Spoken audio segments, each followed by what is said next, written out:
Hey, what's going on, guys? Welcome back. Welcome back to another one. Hope all is well. In this video, we're going to listen to the trial judge. Everybody was talking about the trial judge in the Carmelo Anthony case. Well, he's given an interview, so we're gonna hear from the trial judge today to see what he had to say about this case, and we're gonna go from there. Also, we're gonna this is guys, you don't want to miss this. We're gonna listen to a guy that did 30 years in the TDC, the Texas Department of Corrections, and he is going to explain to us what Carmelo is going to go through. And you know what he said? What he said is going to surprise you. So you don't want to miss this. This is special live. So he did 30 years, and after we finish the presentation, I will give you his channel. Tell him I sent you. But he did there. He said he went in. I don't know if he did 30 years, but I know he said he went in, and I think as a teenager, he got out in his 50s. I'm not sure. So he did close to 30 years. And he did close to 30 years in the Texas Department of Corrections. And he said he know what Carmelo going to go through. And he said that more than likely, well, we're going to hear about it in a second, but he said more than likely his own people are the one that's going to test him. Because the case is high profile. He said somebody might try to test him to see if he's willing to fight, stuff like that. But he said no other people are gonna demographics gonna touch him in there. He said that'll be an issue. That's not gonna happen. He said if he's gonna face danger, it's gonna be somebody that look like him. Because they already know that he collected a lot of money and they might try to shake him down. So he might have to fight. So we're gonna get into that. But first, what we're gonna do is we're gonna listen to the actual trial judge. He gave an interview, and we're gonna go from there, and then we're gonna go over a few other details and stuff like that. And guys, the guy that the guy that spent over 30 years in the Texas Department of Corrections, he's gonna say something that is shocking about because he said that people keep talking about he's eligible for parole in 17 and a half years. He said no, no, no, nope. He said they're gonna tell him no. He said Texas is one of the hardest states in the union to make parole. He said they might tell him something to the fact that you ain't do enough time yet, even though he did 17 years. You ain't do enough time yet. You got to do some more time. And then he'll go back for the second time to the parole board. He said he could have no marks on his record. He could have been a model inmate. They still going to deny him. He said he knows what he's getting ready to go through. And so you can't, so we're going to listen to him in this. But without further ado, we're going to listen to the trial judge. As a matter of fact, let me.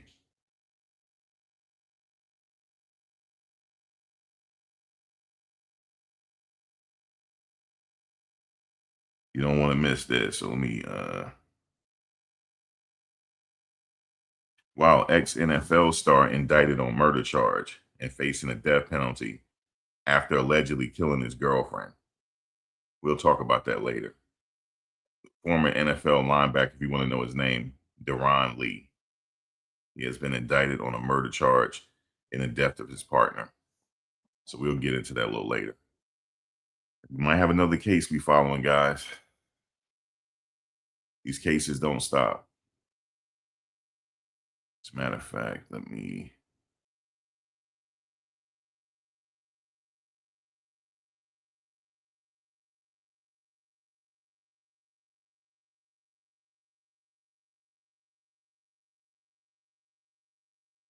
Crazy out here.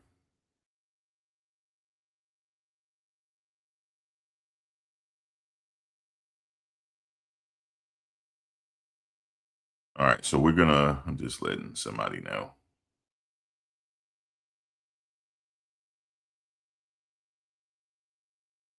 I'm just sending out some notifications because everybody don't get them. Okay. You let her know. Okay. All right. right, so let's get to it. And then 6 months will be in the end. Did you want to take on this trial? I wanted the Collin County Judiciary to take on this trial.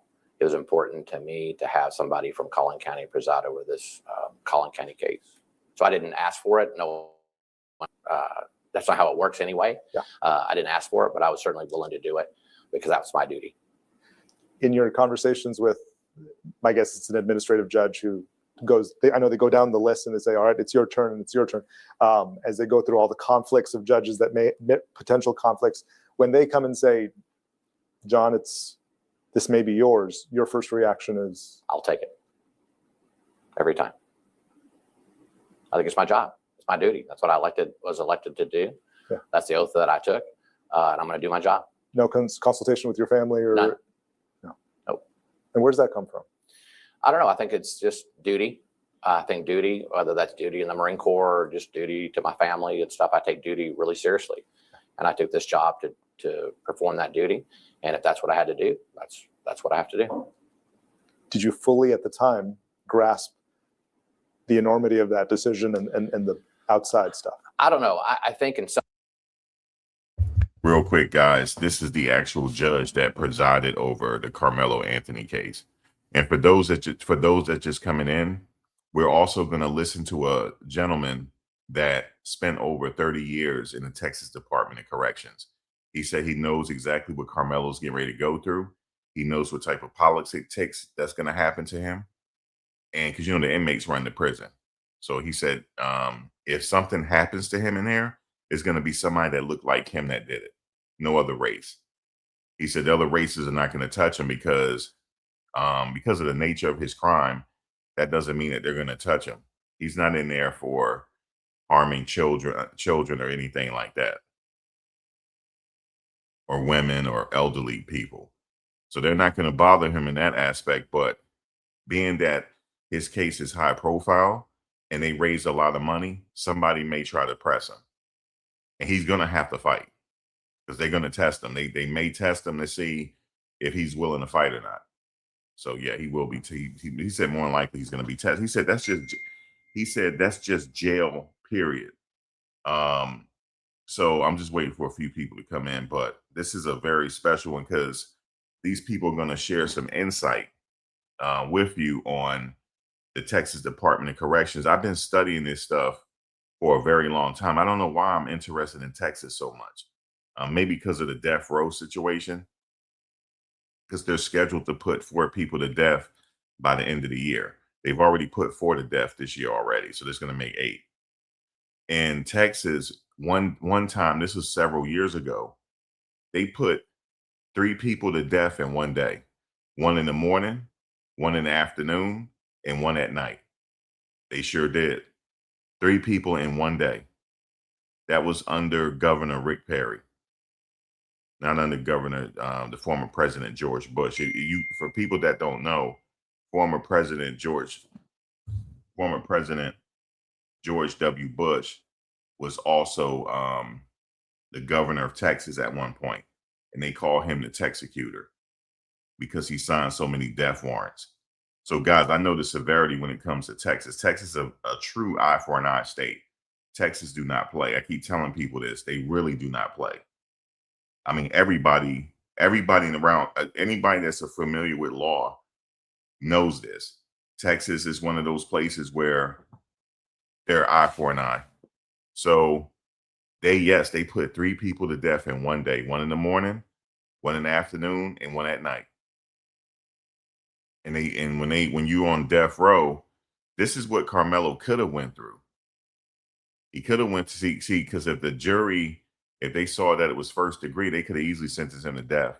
But it wasn't death penalty because the United States Supreme Court outlawed putting people to death under the age of 18. So they're not doing that anymore. The youngest person that was put to death in the United States was George Stinney. He was 14 years old. In fact, he got electrocuted, and they had to put books up there because he was small for his head to reach the electricity. They had to stack books for him. He was 14 years old. And guess what? He didn't do it. This was like Emmett Till. I know a lot of people are familiar with the Emmett Till case. And I argue that Emmett Till case, not Rosa Parks, it was Emmett Till case that kicked off the civil rights movement. Now, if you want to go back and forth, some scholars say it was Rosa Parks. Some scholars say it's Emmett Till. I would like to say it's Emmett Till. But before Emmett Till, it was George Stinney. This is what made me really interested in the law. And then OJ case came along, and I was locked in ever since. And my purpose sometime for the channel is to educate younger people or educate anybody on what I know, the little bit I know, because I don't know a lot, but I know a little bit on what your rights are if you get pulled over or if you get accused of a crime. There's certain things that Karmelo Anthony did not do when this situation happened. And there's certain things that his family didn't know on how to talk to his lawyer, because you could tell by the interview they did that they didn't think his lawyer did a good enough job. And you have the right to hire another attorney if you think your current attorney is not doing a good enough job. This is even before the trial started, I mean. But you have to know the questions to ask. You know what I'm saying? In order to know that, you got to know a little bit about how the system works. So without further ado, right now, we're going to listen, since the people in here now, we're going to listen to the judge first that presided over this case. And then we're also going to listen to a guy that did 30 years in the Texas Department of Corrections. And he's going to explain, since Karmelo really don't know anything about the politics of prison, he's going to be by himself for a little bit. He said they'll take care of him. He'll be by himself for a little bit. He'll have his own cell until he learned how to politic. Okay? Until he learned how to deal with the situation. More than likely, they're going to watch him to make sure he don't do anything to himself, different things like that, because they can be held liable.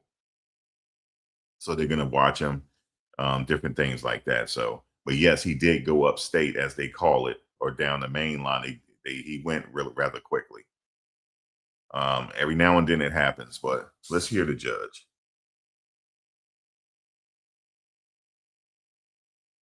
Some ways I did. I think in other ways I didn't. I certainly knew it was very, very important case within our community. I didn't think I realized the enormity of the social media and the media during the trial. How long have you been prepping for this trial? I've been prepping for this trial with the departments, with the Collin County system, with the sheriff's office and everybody for about 8 months. Is that the longest you've ever had to prep? 100%. Why? Logistics. One of the critical pieces of this case where we had minors who were testifying. Prior to me getting the case, we had some of those witnesses doxxed and swatted and revealed on social media. I didn't want that to add to the already traumatic event they've been through. And I didn't want them to change their testimony or be uncooperative with people trying to call them as witness out of fear. And so my number one duty at that point in time getting the case was to how do we protect those minors who are critical to this case to come and testify. I'm sure you've already read and know that one of your fellow judges has already been doxxed and swatted and all the things. I did know that. And still no reluctance from wanting to take it on. None. Yeah. The decision to not have cameras or any kind of streaming, was that an easy one? Yes, it was an easy decision. And I'll tell you why. My primary goal in any case is to make sure that the defendant and the prosecution gets a fair trial, period.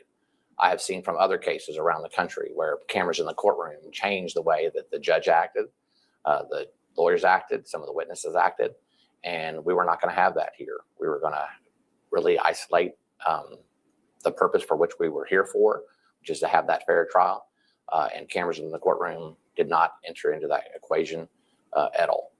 How much grief did you get from people around you about that decision? I don't know. I don't listen to it. I just flat don't listen to what's going on the outside. I do what I think is right, no matter what decision that is. And I sleep well at night knowing if I follow the law, then everything works out like it's supposed to. And so these outside influences, all the noise from the outside, I really isolated myself from that in this case and in all cases, and just do my job, do the best I can, following the law. How do you think we're talking with the attorneys, other attorneys outside of this. How do you think they describe you? Strict, no nonsense, fair, and that to me is the most important part. I know for a fact when I make a decision here, people are unhappy. What I hope is when they walk out the door that they think they got a fair trial, or a fair hearing, or fair something. And if they do that, no matter what they think about me personally, then I've succeeded. And you're okay with any of those characterizations? I think they're fair. Yeah. I hate to have to ask about stuff that emerges on social media, but I have to ask it. And I know you don't know of any of it because you're not on social media. I'm on it. I mean, I'm an elected official, so I have a Facebook page and stuff. Do I look at it? Do I monitor it? Do I let it impact me? None, not at all. So I have to ask, do you have a personal relationship with the Metcalfs? I wouldn't know Mr. Metcalf prior to this trial if he walked up to me and said hello. I don't know the Metcalfs. I sympathize with the Metcalfs and what they've been through and all. All right, so stop right there. So he confirmed that he doesn't know the Metcalfs. And there was a story. Let me just say this, guys, real quick, because I'm familiar with who put the story out, because I met him during the Diddy trial. I'm familiar with this guy. This guy put the story out. His name is Secret Service Sam. He put the word out that he put a photo out first, and the judge was not even in the photo. Because people say, hey, here's the judge in the photo. The judge was never in the photo. So he lied about that, saying that the judge has a personal relationship with the Metcalf family.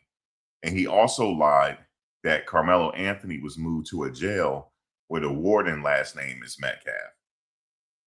Okay, that was false information. It's like he's making up stuff, and he did it at the Diddy trial. There was a couple people that was out there outside of the Karmelo trial that was at the Diddy trial, and I saw them get paid at the Diddy trial by unknown people, like paid protesters and paid provocateurs. I've seen the money change hands. I've seen it. I even have it on film. But I'm not going to out these people. But I do have the film with these people. You remember that incident at the Diddy trial where the person started putting oil on himself? Well, a lot of those people at the car, some of them was at that in that crowd. I can literally point them out to you. And I had said to some of the vloggers, when you going around the country covering these trials, you need to be careful because you're a target. And one of my fellow vloggers that covered this trial that went out there, she was targeted.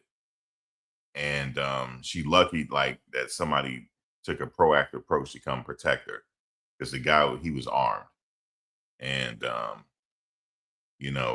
he took photos of her car that she was driving. And so yeah, you got to be careful. But the judge just confirmed, I don't know these people. But the guy lied and said that he did. That's very dangerous. And this guy, he lied at the Diddy trial, and people called him out on it. And you know what he said? Oh, I got my stories wrong, but he never deleted the video. He was paid to be there, man. So I just wanted to say that real quick, because there's a couple false things coming out, and you see that he's getting a lot of views, and you think that his information is spot on, and it's not. He made it up out the thin blue sky, thin air.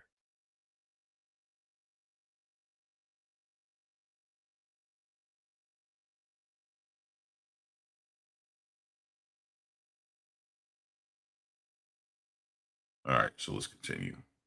But I don't know them personally. Never have. So these AI images emerging of you and them at a party or drinking together, all Never of that. happened. And that's the problem with social media, isn't it? You can't tell what's true and what's not true. I will tell you, I got some reports of some things that were coming out of this courtroom, and I wondered to myself, were they even in the same courtroom that I was? It's that bad. And I think that's tragic, because I think really if you just listen to the case based upon the facts, you'd understand it so much better. Do you think it reinforced your decision to not have cameras or streaming inside this? Sort of. I will tell you this, sometimes I think maybe I should have at least the audio streamed or something so people could hear it. But at the end of the day, I don't think, no matter what, people are going to distort whatever happens or whatever they hear into their own agenda. And so what's the point? And again, that noise affects people, affects the fairness of the trial, the safety of the witnesses, the safety of the jury. And those are my primary concerns, not what social media says. It's not my duty. I don't think it's my job to feed social media or the media stuff. I certainly understand the role that media plays in a case like this, but I'm not here to feed it.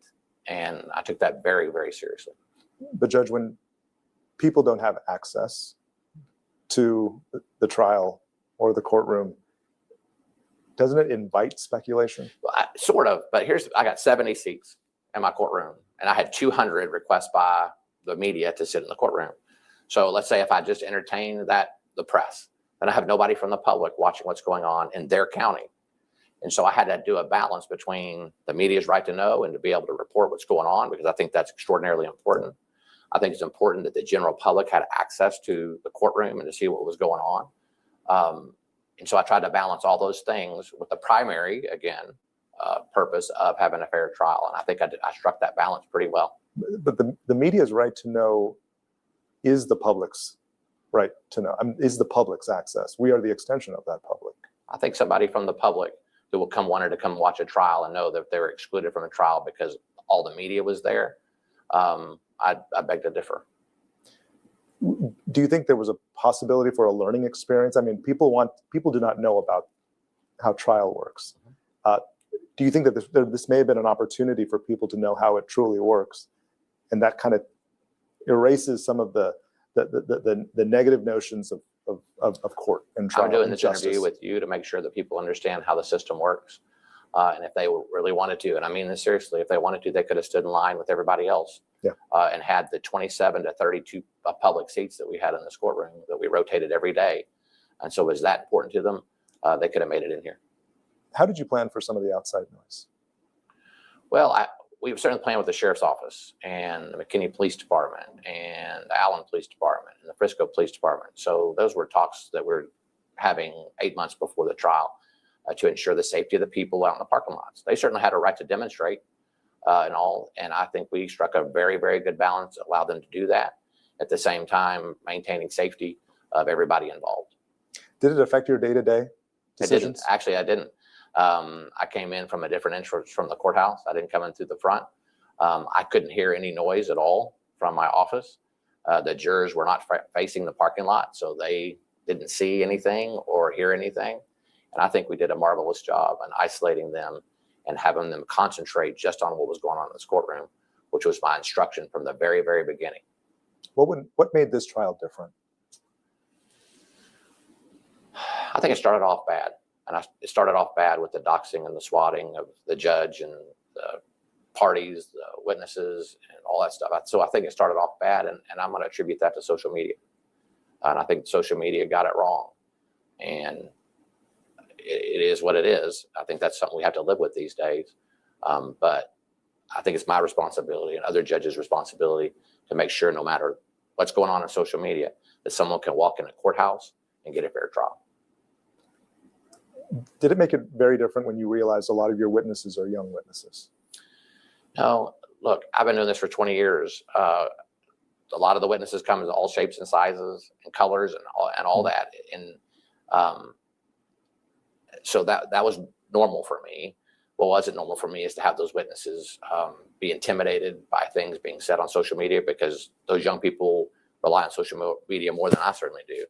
And so that sure impacted me, to make sure that they did not change their testimony. They were willing to come in and tell the truth without fear of being doxxed or swatted and stuff. And so I took every precaution that I could, consistent with the law, to make that happen. I know Steve brought it up to you, and I know both sides probably brought it up as well. The AI images of people claiming to be inside this courtroom. Yeah, that ticked me off a little bit, because if you're going to call yourself the press, then and people are going to depend on you to tell them what's going on in this courtroom, you should be telling the truth. And so Mr. Stoller, a public information officer, brought it to my attention that some news outlets were posting photos saying from inside the courtroom. And it wasn't my courtroom. It wasn't the witness. It wasn't their testimony. And that's tragic because, again, that just breeds the narrative that these people want to cultivate in our community to drive. So there was one story of this gentleman out there that said that he was in the courtroom and he saw the video. He said he saw the actual video of the fight. That was actually false. He was never in the courtroom, nor did he see the video. So stuff like that, people were purposely trying to mislead you. It's the same thing happened at the Diddy trial. They were purposely trying to mislead you, and they're still doing it to this day. That some of the people, even some vloggers, they were purposely misleading you. And that's just pretty much is what's going on here. And but for me, I wish he had cameras in the courtroom so we can actually see it for ourselves and come to our own determination. Unfortunately, I couldn't really evaluate this case like I normally do because I couldn't hear the evidence. But just based on the circumstances, I already knew how this thing was going to play out.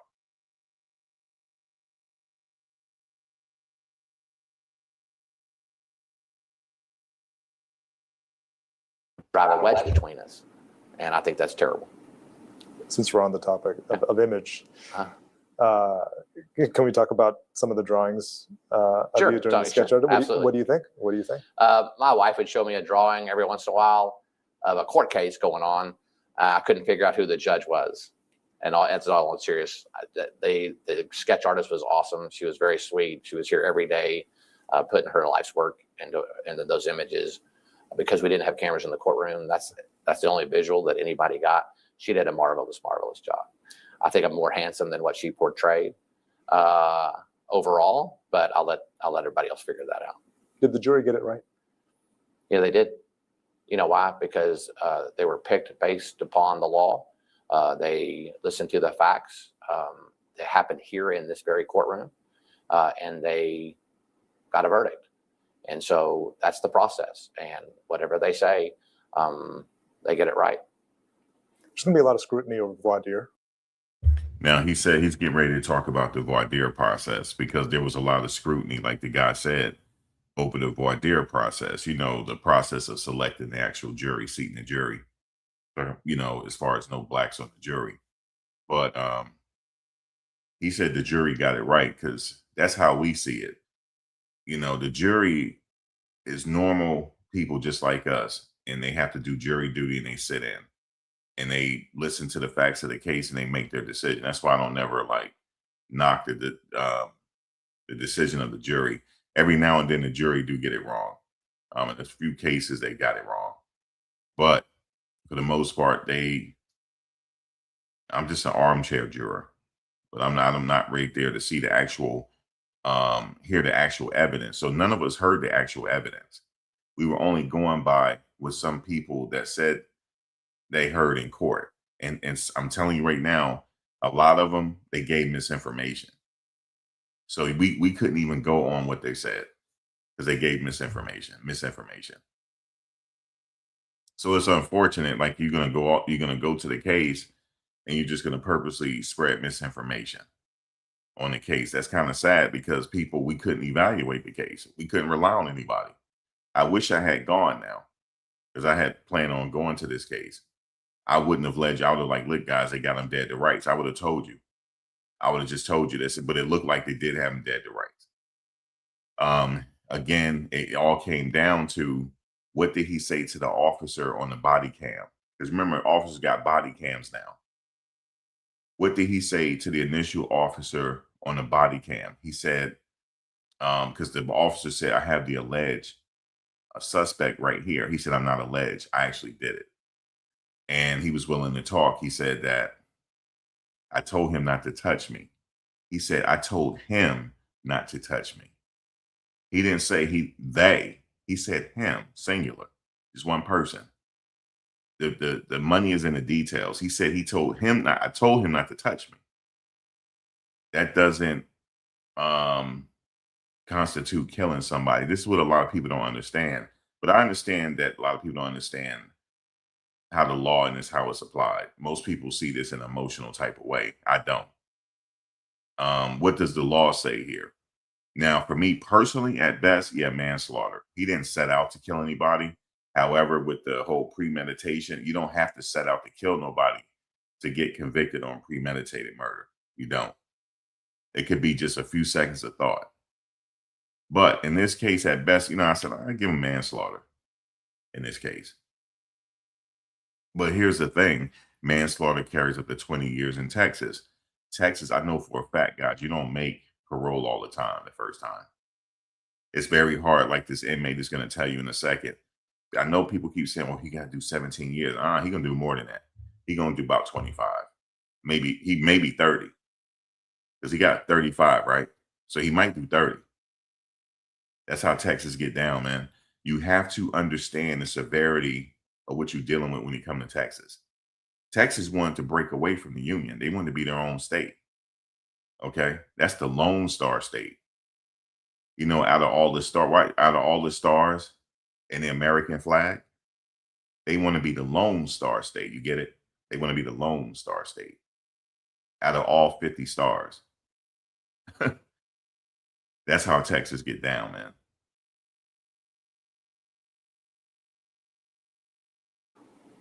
And you excused, you denied the defense, and the dismissing of 3 jurors who at least identified as African American on their bioforms.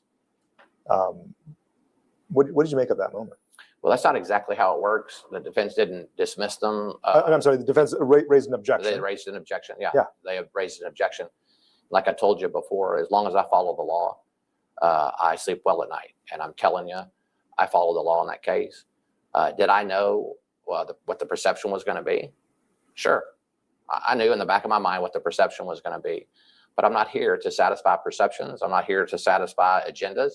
I'm not here to do any of those things. I'm here to follow the law. And I did it to a T. And I'm proud of that. Very proud of that. Is this your last big trial? It's my last big trial. The sad part about it is, I will tell you before I leave at the end of the year, I'll try a couple more murder cases, for example. The parking lot won't be full. The gallery won't be full of people watching the case. But we still have somebody who's died and someone accused of doing the killing. And it won't draw the attention that this case did. And their death is no less tragic than the tragic death of the young man in this case. And so big trial, I guess, from an outsider's perspective, and the social media and the media interest in the case. But crime still happens in Collin County, and every single person deserves to have as fair of a trial that Karmelo Anthony had. What's your take on Karmelo Anthony? I don't know. I really don't know.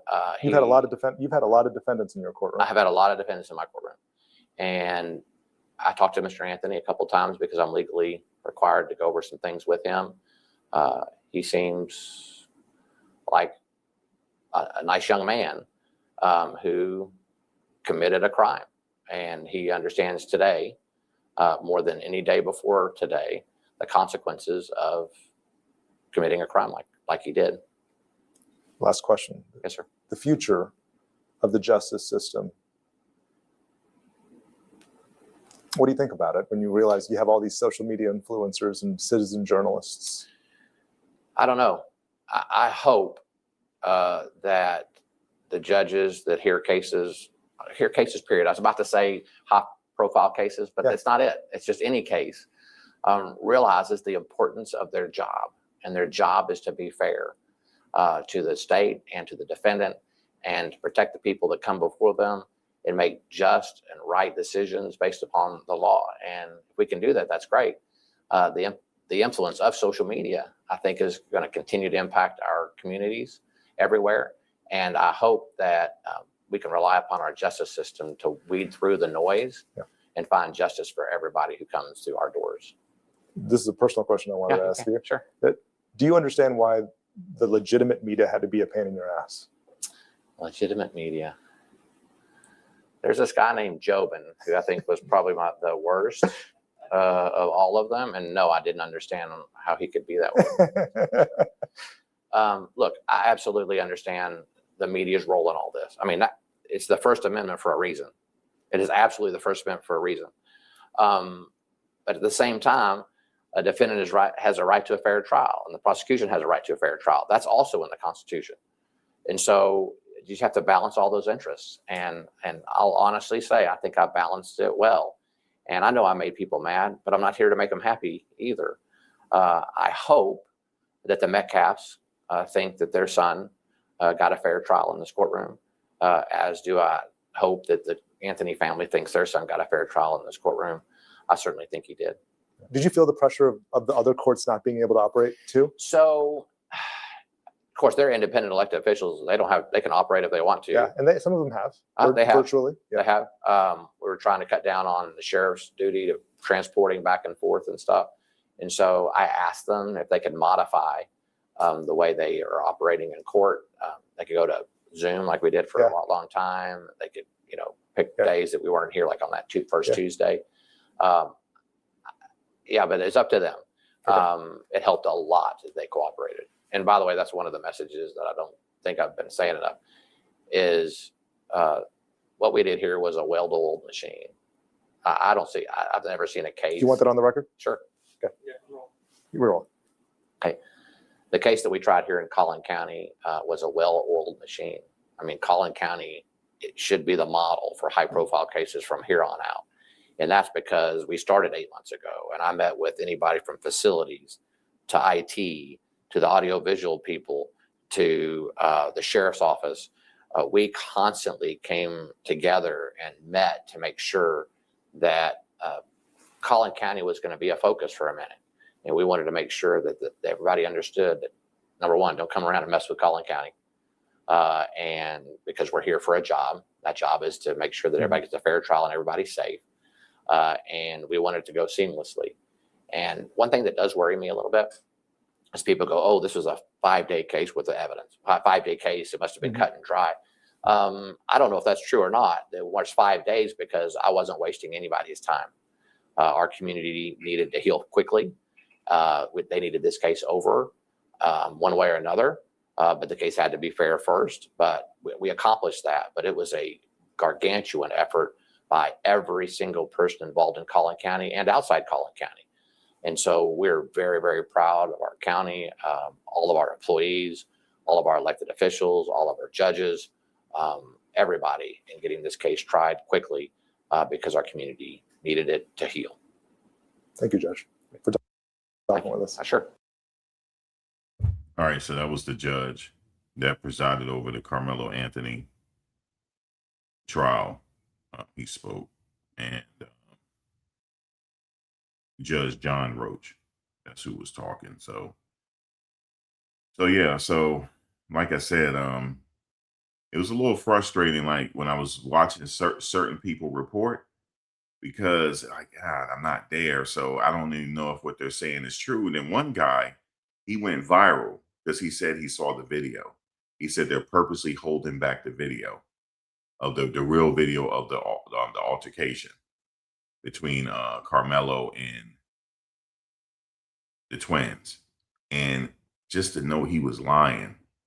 And I was like, man, I knew he was lying, just how he was talking, but I thought maybe he could be telling the truth. And come to find out he wasn't. He wasn't even in the courtroom. He's not even allowed in the courtroom, actually, because of what he did. I'm not going to get into what he did, but he's not allowed in the courtroom. So he couldn't get in there to hear it anyway because he's not allowed in there. He's on paperwork. He's not allowed in there. So it was just rather unfortunate. But we're going to hear from a gentleman that did a considerable amount of time in the Texas Department of Corrections. I know a little bit about the Texas Department of Corrections from my research I've done over the years. And when I was in college, I did a whole paper on it. I did a paper on Cameron Todd Willingham's case. I did a lot of research on that case because they put an innocent man to death. And my position was, although I agree with the death penalty sometime, but the justice system, the justice system is not perfect enough in certain cases where you should just go ahead and go for the death penalty, especially in cases where it's a possibility, even if it's 1% of a possibility that somebody couldn't have done it. I would say take the death penalty off the table. You have to 100% know. Just like I was okay with Markeith Lloyd out of Florida, because I covered that case. I was okay with Markeith Lloyd getting the death penalty. He had no business killing that cop, man. She was off duty, and he just did it. All she wanted to do was go in the grocery store, and here he come. He was on the run anyway. So certain cases where they catch you dead to rights, I'm okay with that. But in certain cases where you need to do more research, like, for example, if they had done more research in Cameron Todd Willingham's case, they would have known that it was an electrical fire, because they said that they accused him of arson that killed his 3 young daughters. That wasn't the case. It was electrical fire. It wasn't even his fault. They put him to death in Texas. Cameron Todd Willingham. I'll never forget that. I did a whole research on it. And there was another case where he could have been innocent, I'm not sure. And it was a famous case that happened years ago where this guy, he started singing while they were injecting him with the poison. And right when he got to the last word, that was it. So there's a lot. I follow all of these cases. There was another case where they call him the saint on death row. And I followed that case, and I believe his ashes are in Italy now. I believe so. So I'm familiar with how Texas is. This kid is going to be dealing with, he's going to have a hard life for a minute until he get adjusted in this prison. But now we're going to hear from a gentleman here that has did a considerable amount of time in prison. And I will share his link after the show is over. I had contemplated on doing a video on Karmelo Anthony and the things that he'll be going through as he enters into TDC. Before bid for me, man, I'm not an ambulance chaser, man. I tell my own stories. If y'all not familiar with my channel, I tell my own prison stories from my own experience over the 30 years that I did in prison. But I did get a lot of questions from some of my coworkers that know about me being incarcerated, and from people in the comments asking me that watch my channel if I could kind of just walk them through the experience of going into TDC. Now, when I went into TDC, it was this was like 93. It was like 93 when I entered into Texas Department of Criminal Justice. 93, 94 when I entered into Texas Department of Criminal Justice. And I did not walk out of prison until June 14th, 2023. I went in at 20 years old and I exited at 50 years old. So I have a lot of stories that I talk about my experiences in prison and things like that. So I'm qualified to speak on the things that are factual in prison, and some and kind of weed out some of the things that are not factual in prison, and talk about the things that Karmelo Anthony will be going through as he enters into Texas Department of Criminal Justice. Now, the area that he's in Texas, I'm not familiar with. I don't know if they have any transfer facilities around that area, and I'm not sure if they have any state prisons around that area. I think it's like 315 prisons here in Texas, so it might be some in that area, but I'm not familiar with the ones if they are. Will he enter TDCJ transfer facility or TDCJ diagnostics and Goree unit? Now, in my opinion, because his case is so high profile, I would say that they would probably, if he does go to a transfer facility, they will not put him in general population just based on the fact of how profile his case is.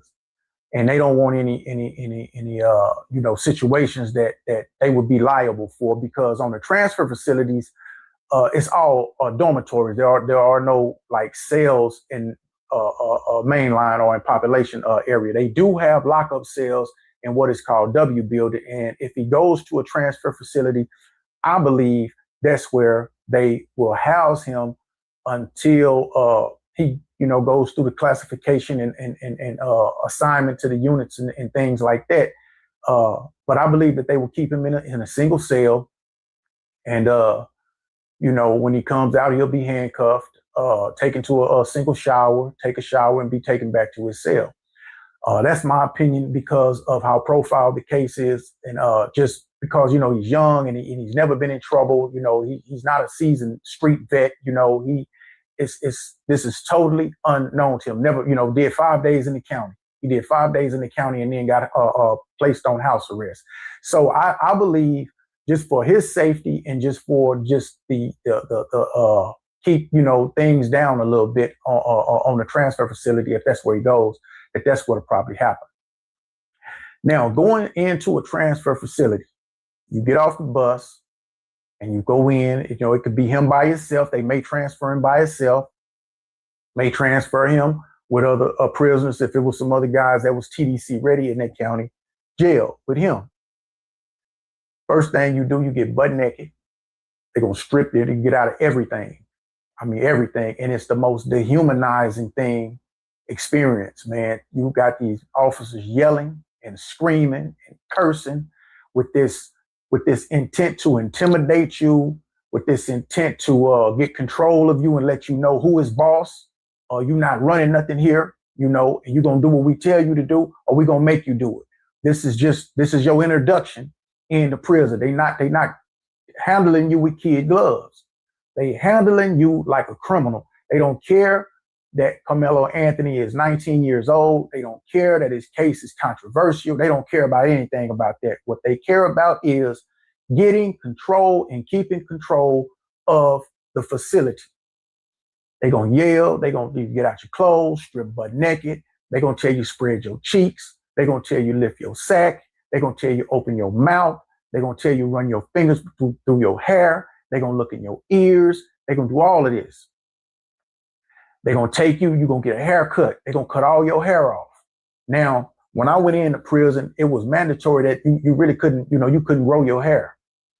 So, you had to keep it cut. Now, they will give him an initial haircut when he comes in, but he will be able to grow his hair later on as long as he wanted. He had dreads. He can probably dread it up. He can get it braided up if, or whatever, or he can keep it cut close. From there, from the haircut, he'll go to a shower, and it'll be maybe 15, 20, 30, 40 people in the shower, everybody in there butt naked, you up in there washing yourself down or whatever. They're going to throw you a towel, give you a towel and some boxers, give you a stack of clothes or a pair of pants and some gray socks and a shirt, tell you to get dressed. If you got shoes, when I went in, you could keep your shoes, but I'm thinking that they don't allow you to keep your shoes anymore, and so now they give you these kind of like wino type shoes, black with a brown gum sole on them. They're gonna give you a towel. They're gonna give you a toothbrush. If you have money on your account, then they'll ask, who got money on their account, who needs to go to commissary. You could go to commissary and go get you some things that you might need and some things that you might want. The next thing they're going to do, they're going to take you to your housing. This is if he goes in through population. This is if he goes in through population. They will put him in a 2-man cell with, they're going to pretty much put you in a cell with somebody that's compatible with your size, roughly around the same age with you, and more than likely with familiar type case that you have. It might be an assaultive case. It might, it'll be it will be an aggravated type case that he, a cellie that he's housed with. his next few days, if he's at a transfer facility or if he's at diagnostics, his next few days will be extremely busy. He will be going through like sociology. He will be going through infirmary. They will be asking him all kinds of questions, crazy questions, to see what his mental state is. Probably take an IQ test. We used to have to take an IQ test to see, just your intelligence level. They will, ask about his education, and he graduated high school, so he won't have to go into school. A lot of times back in the days, you had to go to school. If you didn't have a high school diploma, they made you get enrolled into school.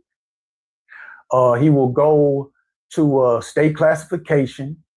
All of these things are over days. He may get there and sit in the cell for 2 or 3 days before any of this begins, And then again, because his case is so high profile, they may shoot him first through it to get him off of there and get him assigned to his unit. So it's a give and take on that right there. But these are the things he will go through. He go to the infirmary. They're gonna ask him about his health. They're gonna do a physical on him and whatnot. Check his eyes, check his ears, his teeth, his heart, blood pressure, just all these different type of things. And he will probably, if he goes through diagnostics, which I'm kind of thinking that he will go through diagnostics and then go through Goree. And I say this because the transfer facility is wide open.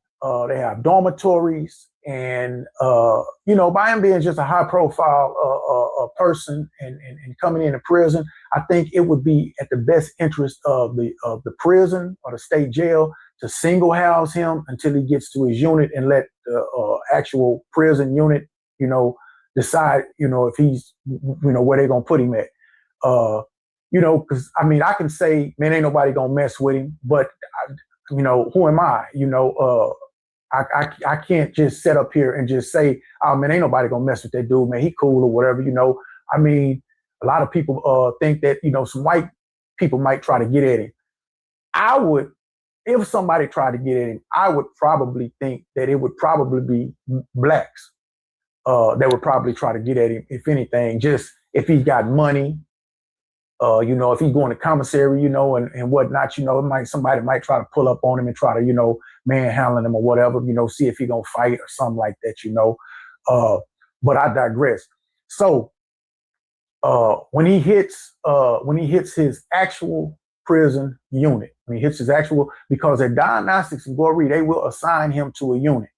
Being assigned to a unit has certain elements that they look at. They look at the age of the individual in question. They look at the crime of the individual in question committed. They look at his criminal history. They look at, the fact if he was out there in the streets and been arrested, and things like that. They look at the high profile situation that this individual is carrying into the penitentiary with the crime that he committed. So all of these different type of things like this are going to play a factor in how they classify him to what unit. Him being 19 years old, he could easily, and having a murder case, regardless if you feel like it's a murder case and it was a self-defense or whatever, on the books it says first degree murder. So he could end up on Ferguson unit. They sent a lot of young dudes over there on Ferguson unit, having 35 years aggravated does not exclude him from going to other units. But Ferguson unit is a unit to where they usually put younger dudes, with sentences like that and crimes like that. He could go to, some of the newer units. They really don't care about how close you go or how close you are to your home, man. They'll send you. He's from, I don't know the town he's from, but they could probably send him way up to Beeville somewhere to McConnell unit. They could send him to Kennedy to a Connolly unit. They could send him to West Texas to Smith unit. It's based on the criteria that they classify you as, and you know, your experience or your lack of experience in prison. Hitting a prison unit, going into a prison unit, man, it's pretty much when you go there. Now, in diagnostics and Goree, you go through state classification. When you hit the unit that you are assigned to, you go through what is called unit classification. So unit classification is they classify you based on the unit now. So housing, who you would be housed with, you know, they know your weight, they have everything. They look at your crime, they look at the amount of time that you have, look at your criminal background, things like that, you know, your race, things like that, right? And you know, they assign you with a job, you know, by, like I said, by him having a high school diploma, he won't have to get into school. He will get a job. He will get a job. You know, they may ask him, they may give him, you know, a choice where he might want to work, you know, but he will get a job. Now, on the flip side, they could consider him being such a high profile individual that they just put him in PC. You know, just, you know, tell him, look, man, we're gonna put you in a single housing in protective custody, and we'll review you again to see if you know, you'll be released or whatnot. Just because of the publicity and the high profileness of his case. Now, as I said earlier, I don't necessarily think white dudes don't mess with him. I'm pretty much 100% sure that Mexican dudes not gonna mess with him. But I do hold a small reservation in the back of my mind that some blacks might try to mess with him. And that sounds messed up. It sounds crazy.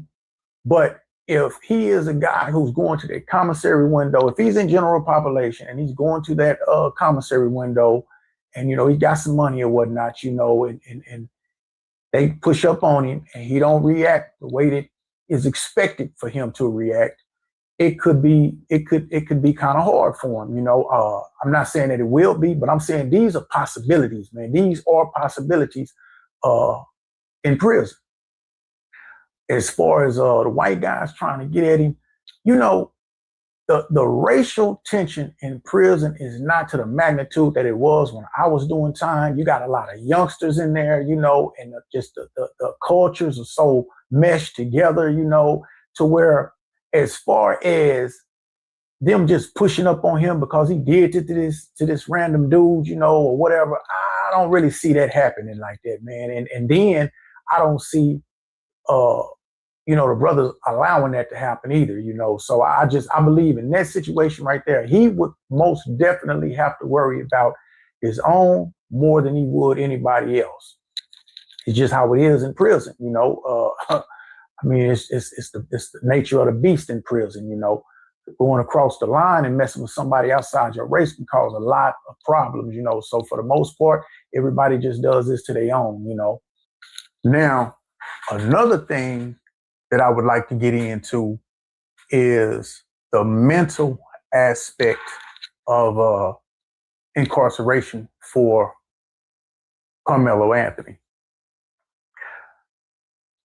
I'm gonna say, for the most part, I'm gonna use myself as an example compared to Karmelo Anthony. Being in the streets and being a criminal and breaking the law and doing things like that, and then finding yourself in county jails and, you know, sitting up 6-7 months in county jail and then getting out, committing the same thing again and coming back, going back and forth until you finally, you know, make it into prison. It kind of prepares you for the mental aspect of incarceration. You know, sitting in county jails for 6 months, 8 months, or whatever, you know, it kind of, like I say, mentally prepares you for not being around. Hey, Cyrus, don't say that. You said who wants to be blocked. Don't do that, because I don't want people like to come in here and think they're going to be blocked. No, don't do that. It has to be a good reason to block somebody. No, don't just say who wants to get blocked. Don't do that. Because, you know what I mean? This is my brand right here. So I don't want people like to think I'm like taking an adversarial approach just because they saying stuff. No, it's not. That's not it. As long as everybody's respectful, that's all good. But don't say who wants to get blocked. Let me say that. Around your parents, or not being around your family, not being around your girl, not being able just to get up and do what you would like to do. You know, it kind of conditions it kind of conditions you for this. So when you do go into prison, there's an adjustment, but it's not that drastic adjustment that will be for Karmelo Anthony. Karmelo Anthony did 5 days in county lockup and did almost 1.5 years or so on house arrest. So now he's literally going from house arrest to prison, being away from his family, who probably he'd never been away from his moms and his dad, you know, being able to just get up and go open a fridge. These small things sounds kind of, you know, superficial, but we take them for granted in the free world. But being in prison, those are the type of things when we lay back in our bunks, those are the type of things that we think about watching what you want to watch on TV, as opposed to sitting in the day room watching what the day room wants to watch on TV.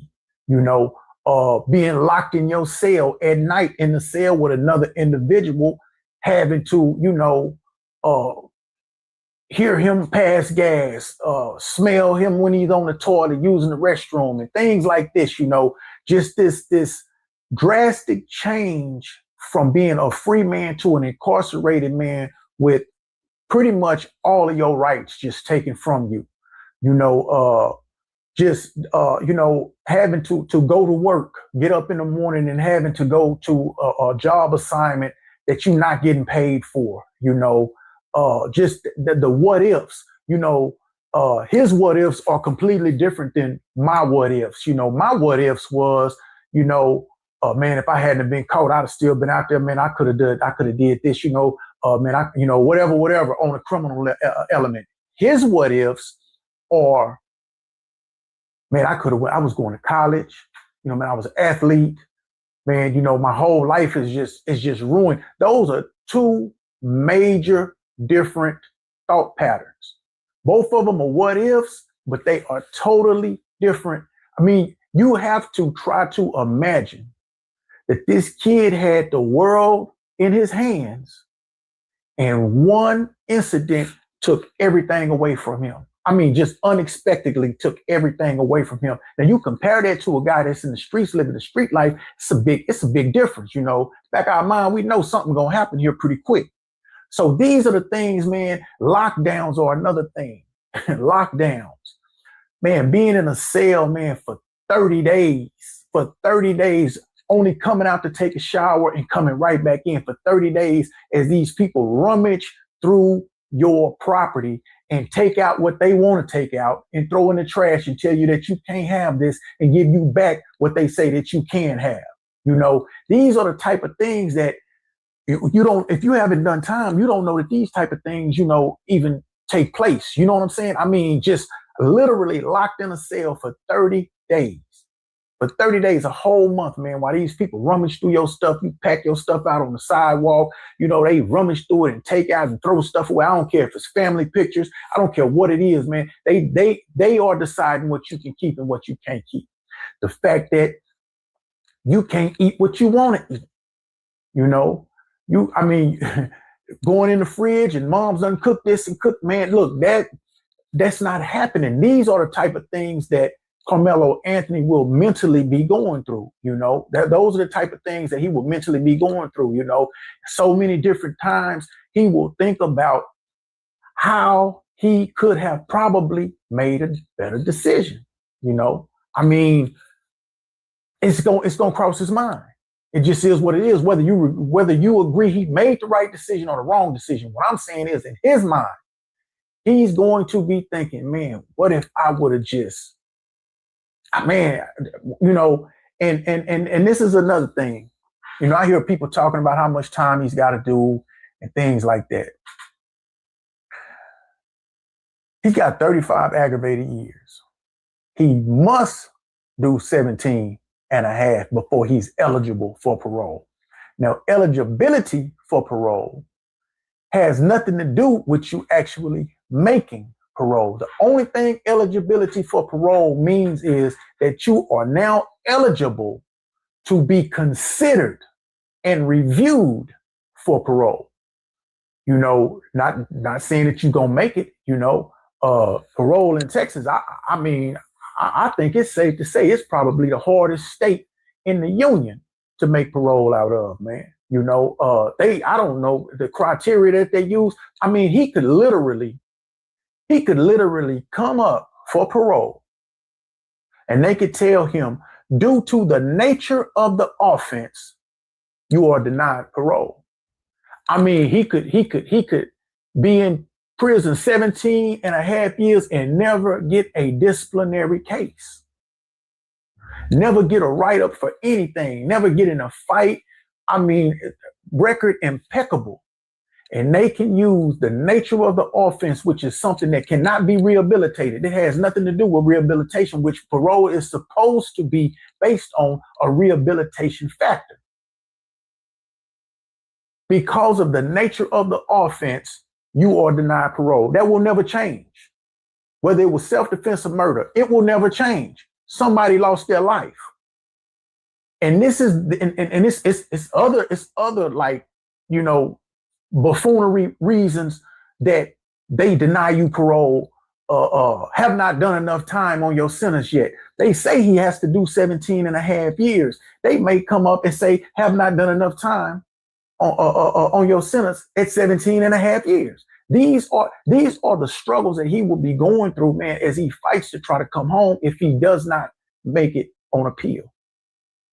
You know, man, when I heard that he had got, you know, found guilty, and I heard about the time that he got, you know, in the charge, you know, man, I felt for this youngster, man. I'm not gonna lie, I felt for this youngster. I literally knew to a certain extent of what he was feeling. You know, his is not the same as mine, but it's in a familiar little circle. Man, I'm going to prison. Man, I'm going to prison and I don't know what to expect. I don't know what my next move is going to be. I don't know anything about this, you know? And so that in itself, man, is 19 years old, man, and never been in trouble, man. That is a hellacious load to carry, man. You know, that is a hellacious load to carry, man. And I wouldn't wish it on anybody, man. You know, the whole situation was a tragedy, you know. Man, it's, you know, I tell people, it's so many pitfalls.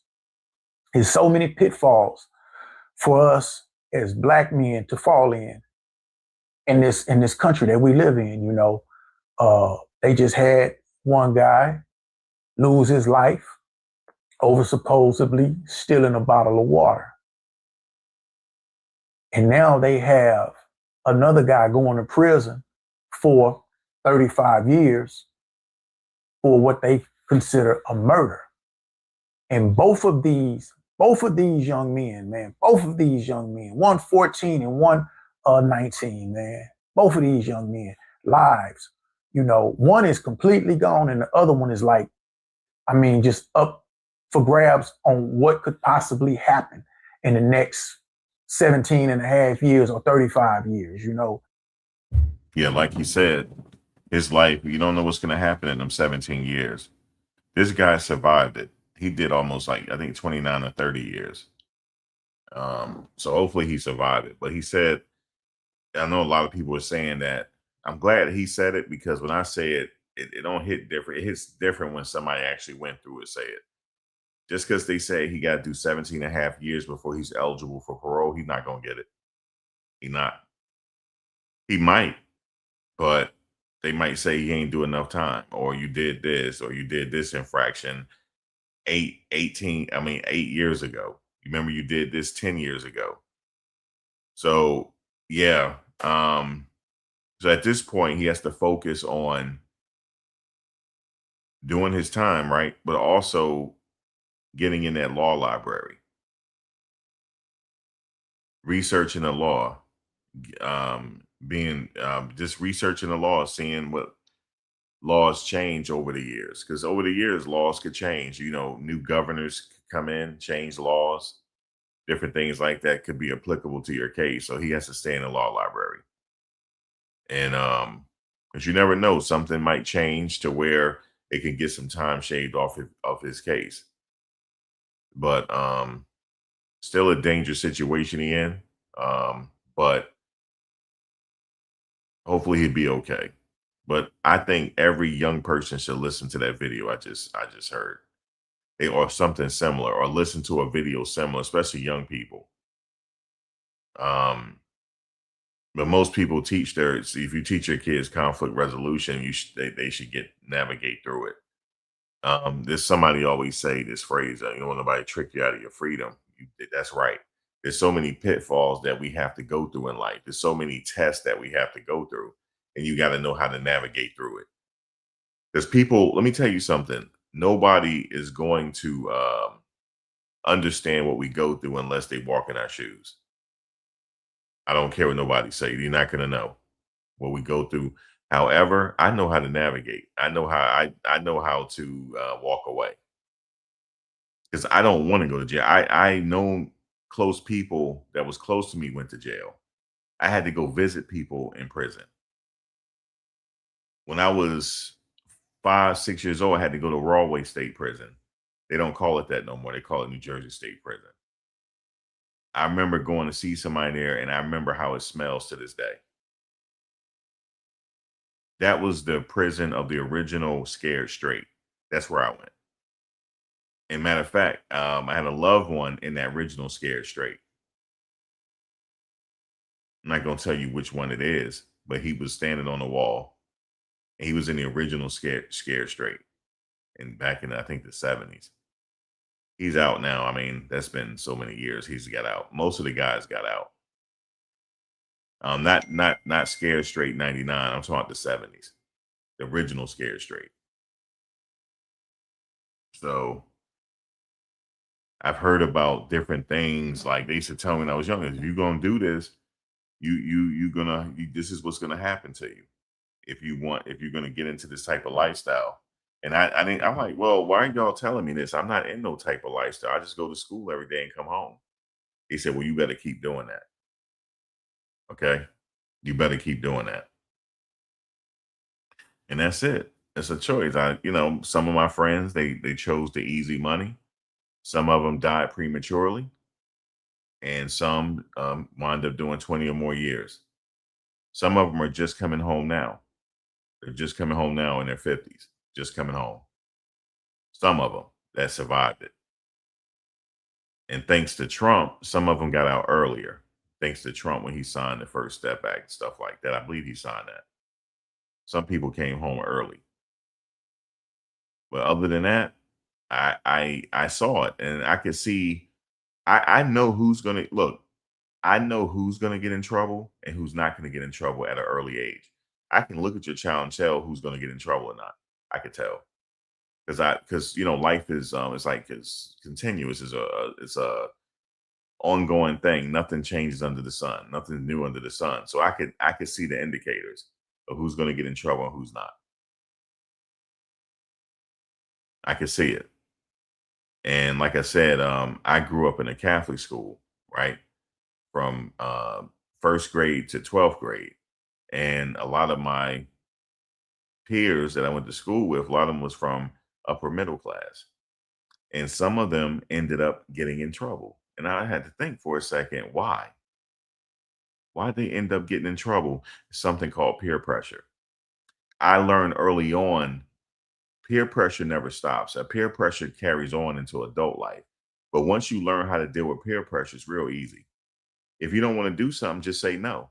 Now, even in this early, I remember, let me tell you something real quick. There was a bar that I would not get caught in this bar.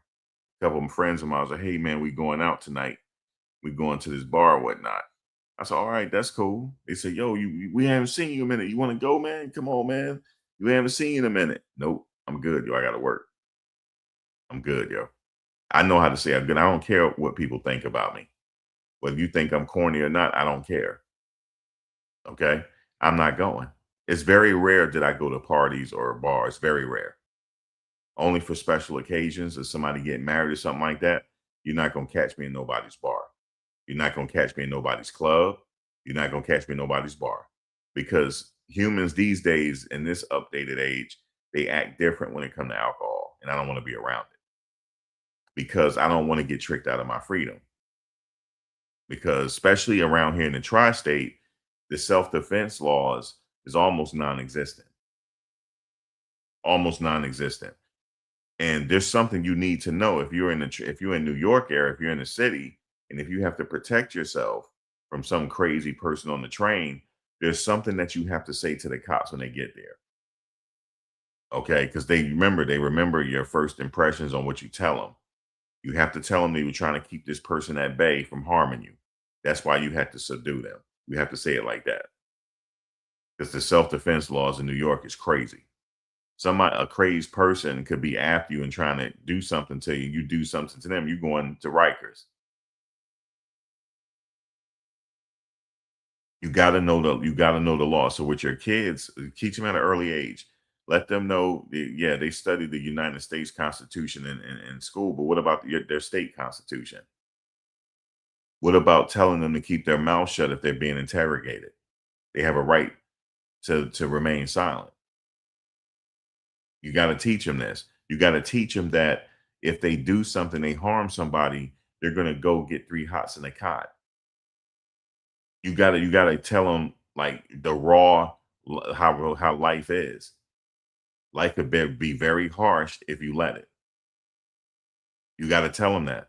You got to get them at an early age, man. Because now with Karmelo, he didn't have any conflict resolution because this thing got out of control. And here he is now. You know what I'm saying? He's going to be thinking about that in that cell. But if he's strong, he's going to survive. He'll be okay. He's going to survive. Like I said, I have friends I grew up with. They did 20 and 25 years, 30 years. They home. Some of them are home now. Some died in prison. Some died. Different things like that.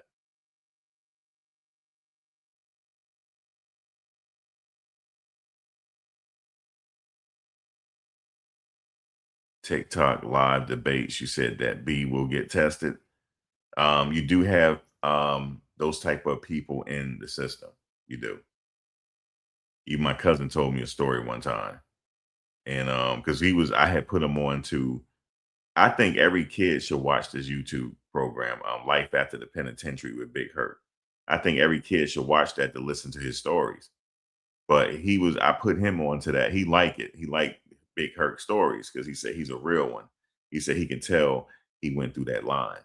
You know what I'm saying? And like my cousin like to reminisce sometimes. It's out of the blue, he'll start reminiscing. It's almost like he got PTSD or something. He'll reminisce on it. But he said, yeah, you do have some predators.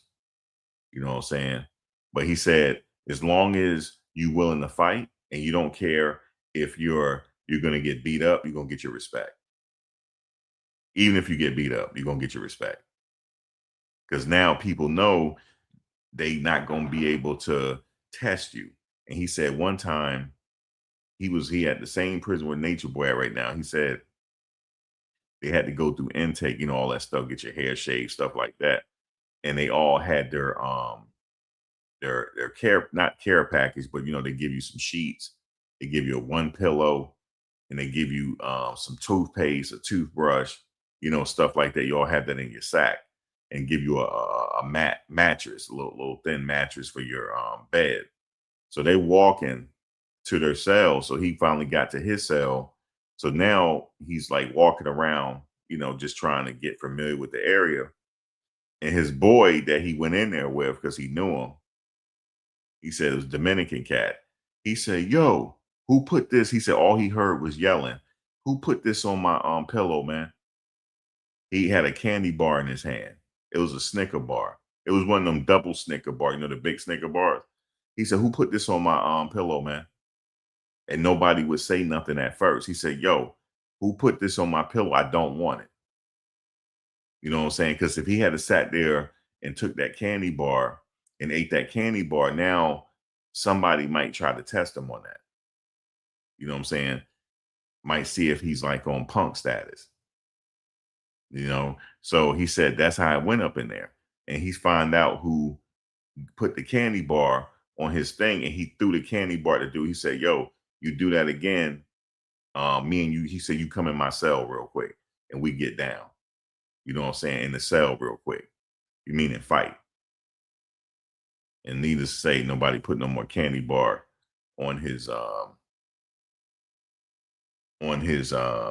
bed.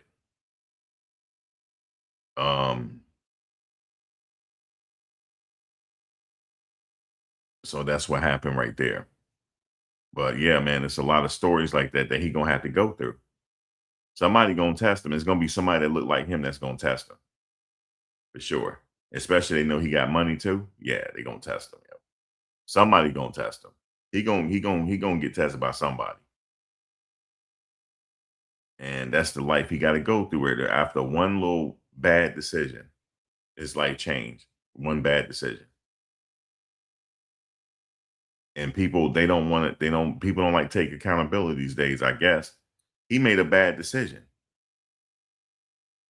He made a bad, matter of fact, he should just walk away, yo. Like at this particular point. But some people think, nah, man, he couldn't have walked away, this and that. Hey, man, I told you that dude was lying. That the one that said he saw the video, he was lying. And matter of fact, the dude that said he was in the courtroom that saw the video, he's not allowed to go in no courtroom because of his paperwork. But anyway, I guess it's cool. So I guess people don't care about people making mistakes, but your kids gonna learn the hard way too. They are. You know what I'm saying? If you don't tell your kids, hey man, watch out for him, let him learn from this kid. If not, your kid, they listen. I was told a long time ago they have beautiful accommodations for you for the rest of your life. 3 hots in a cot. They would love to have you. They would love to have you. There's some people, speaking of the championship in New York, you talking about the Knicks. There's a guy that got arrested last night. He's in Rikers now. He's in Rikers. You know why he's in Rikers? For assaulting a police officer. He about to get time too. He gonna get about 5-6 years. First offense. Just acting stupid all over a stupid Knicks game. So now he facing 5-some years. Might have to go to Kasaki. You know what I'm saying? Or Spotford or whatever the case is, wherever he's going. All because he's out there with the crowd, following the crowd, and decide to assault a police officer. Now he's sitting up in Rikers. That he might not even survive Rikers. Because the way he looked like he a size 1 and petite and short. He ain't gonna make it in Rikers because he looked like he'd never been to jail before. But he was out there following the crowd, acting a fool because of a Knicks game. Now he assaulted a police officer. Now he up at Rikers.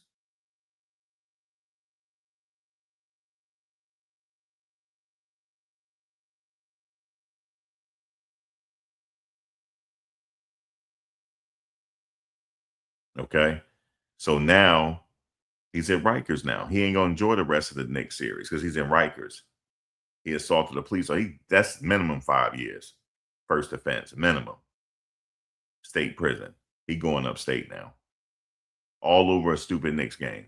You see what I'm saying? These young people don't understand how the system is. They want you there. They would love to accommodate you. A friend of mine, the last time he said he was in state, he said he wouldn't, when he didn't go back, he said, "Yo, Max, I ain't go back no more, man." He said he was having a simple conversation with one of the CEOs. He was like, "Man, where you from?" He said, "Yeah, I'm from," he told him the city. He said, "Yeah, we do business with you guys all the time." He wasn't even trying to be funny. He said, we do business with you guys all the time. You guys come through here a lot. And he said, if it wasn't for you guys, my kids wouldn't get fed. You know, he said, we need you guys. We appreciate you guys for coming in here. We appreciate the recidivism rate is high in that city. We appreciate it. He never went back. They woke up after that. Now, somebody had made a joke one time with me saying, man, you square as hell. You ain't never did no time. You damn right. I'm not doing it. Not that I just don't want to do it. I don't want to do it. Now, if it's a situation where my life's on the line, yeah, then I'm going to have to accept my 3 hots in the cot if it comes down to it.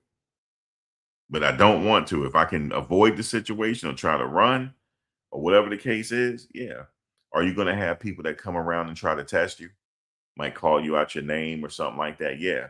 The thing is, say you got that and just book it and get the hell up out of there.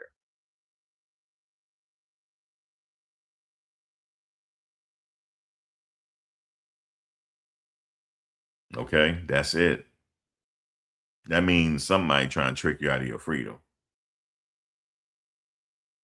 You know, so yeah, man, that's what it is right there. Hard time, bro, because he ain't used to it. His parents bought him a Lexus, you know, for his first car. You know, upper middle class living.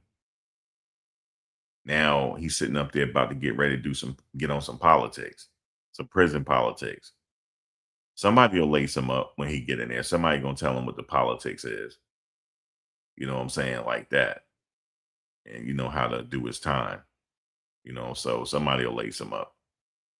They probably already did it already because he at his his housing facility now. You see his hair is cut, right? He's there now. It happened fast. They're like, boom, let's go. You out. They moved him out very quickly. A lot of people think that's unusual, but yeah, they moved him out really quickly.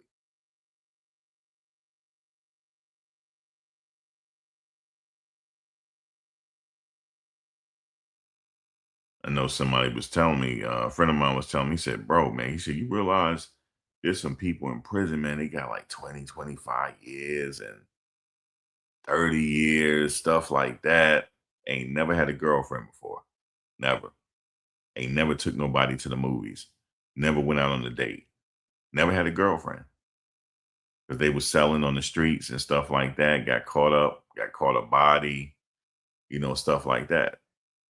And now they doing major time because they caught a body. Never had time to date. Nothing like that. Never had time, man. He says some people in there like that.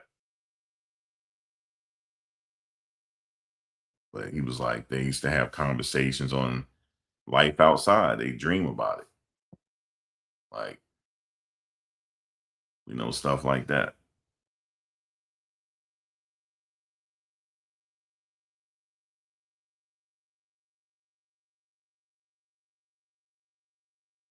I know that's what everybody's telling me. You said, bro, I'm from Dallas. We have never seen somebody get that much time and get moved in 24 hours. I know. Some my cousin was telling me, he said, yo, usually they process you first. You know, you go through a screening. He said they could do that in the county, or they could do what they do with what they say, they put you in intake. I know he said in Georgia, because he had to do time in Georgia. He said in Georgia, they put you in intake. And even when you get moved out to intake, that could take like a week, or it just depends on how they're going to move you. But he said you'll be in intake and, you know, you got to go through diagnostics, stuff like that. But he said from his boys telling him that did time in Texas, they said this is unusual. That's what he told me. He said he never did time in Texas, but for some of his boys that did, he said for the TDC, he said this is unusual. So we're following the case, right? We're gonna still follow because I think for his case, let me tell you what's gonna happen, guys. For him, people are not gonna forget him. Vloggers are not gonna forget him. They're gonna follow every little news article on him. They're gonna follow it to make sure that he survives. Because like if a lot of people have attention on him, they'll be a little careful on how they treat him in there because people are watching.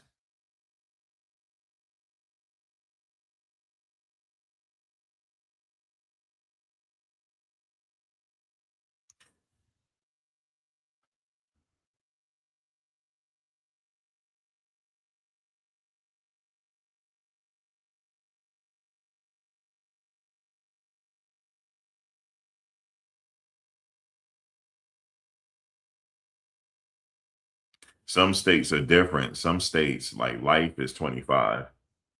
Because if you get life with the possibility, so you're looking at 25 years, but you could get out before then, just depending on what your particular state is. Every state is different on life, and every state is different on manslaughter, right?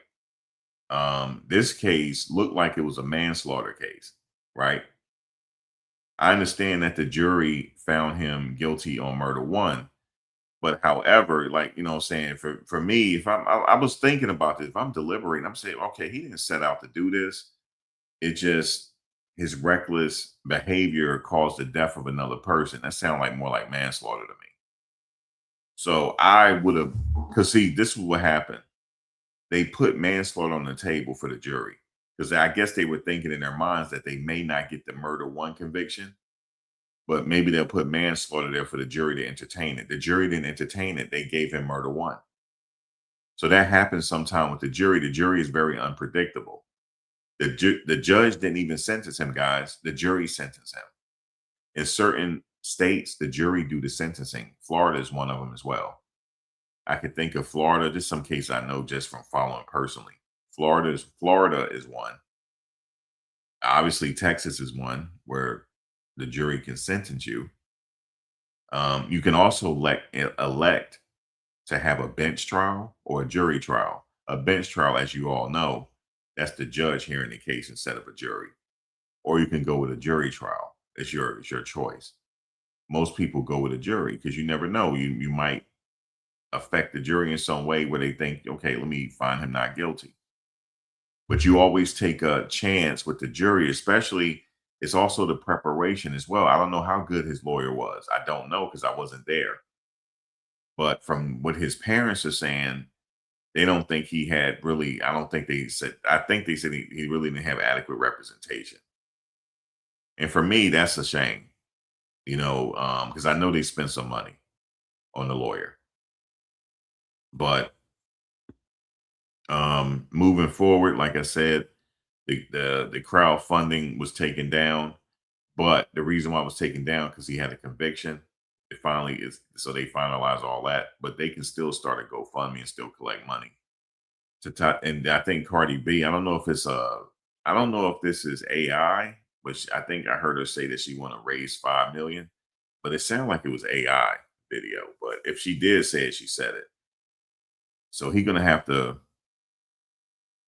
raise some serious money to get a serious lawyer for this appeal process.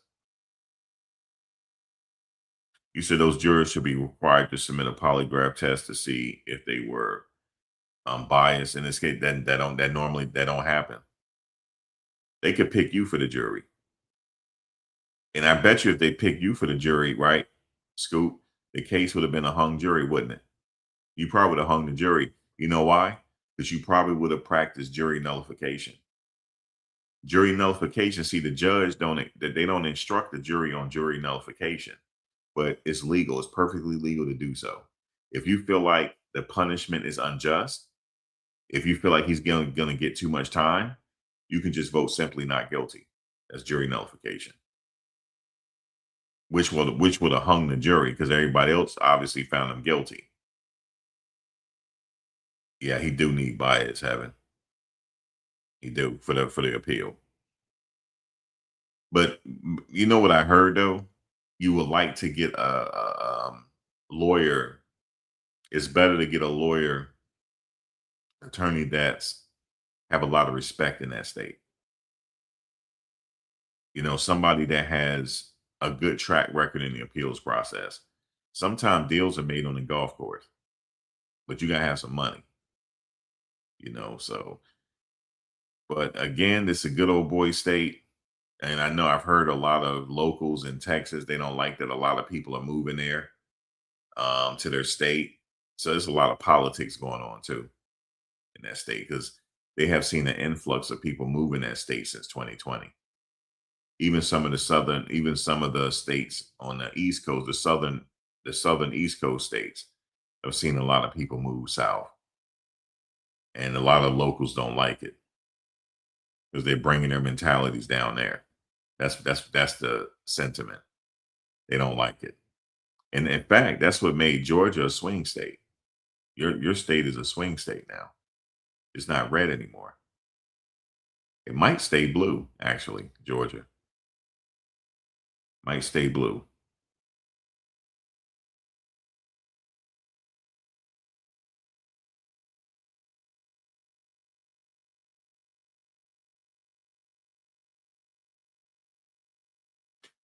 But here's the thing on that though. People can like give their speeches outside the courtroom. That don't mean nothing's gonna happen. It's politics.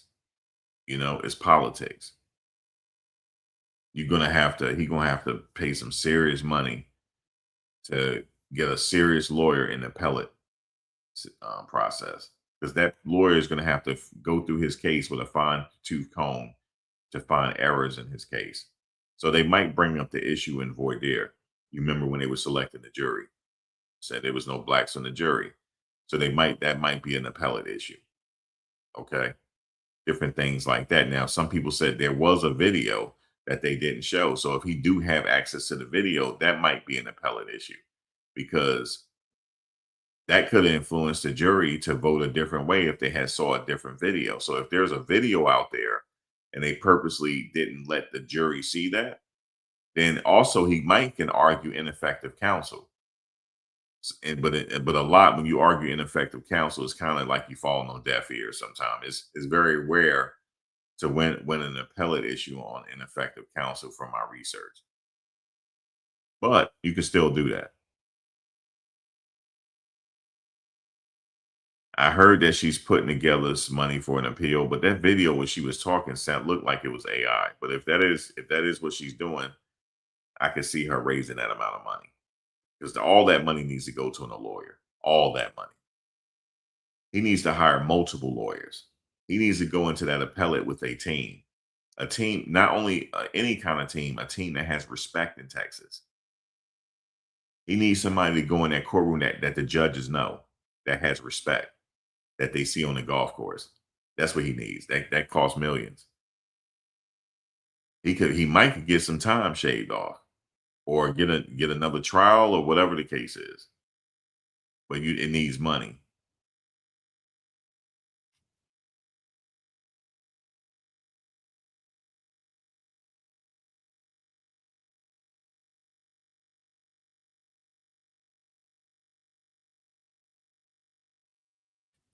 So if anybody know the family, they need the top lawyer in Texas for the appeal.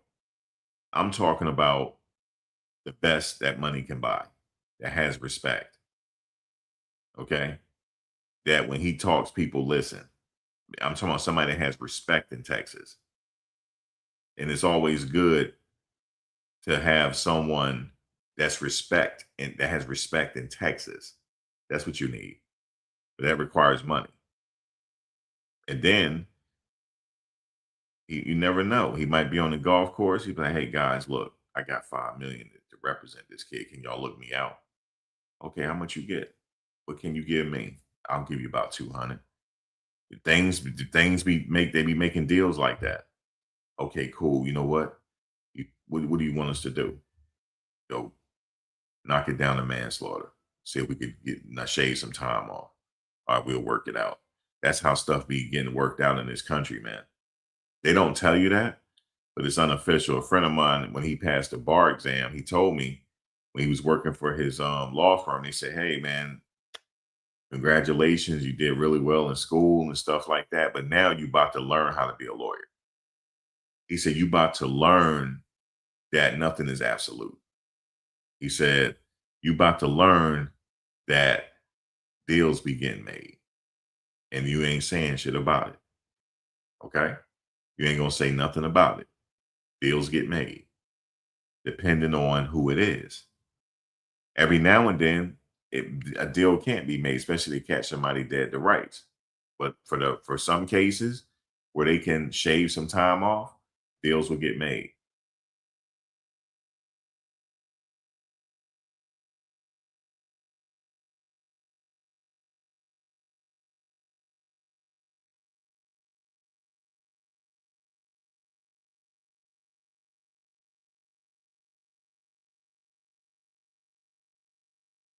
You said because a kid didn't want to use his hands to fight, he had to pick up a weapon. Yeah, he made a bad choice. Made a bad choice. Yeah, he made a bad choice, especially if the other person didn't have a weapon. I mean, your hands are weapons as it is, but if they didn't have nothing, baseball bat, I could see if he had a baseball bat or a golf club or a broken bottle or something, you know what I'm saying? For you to just go poke him. I could see that, but that ain't happening here.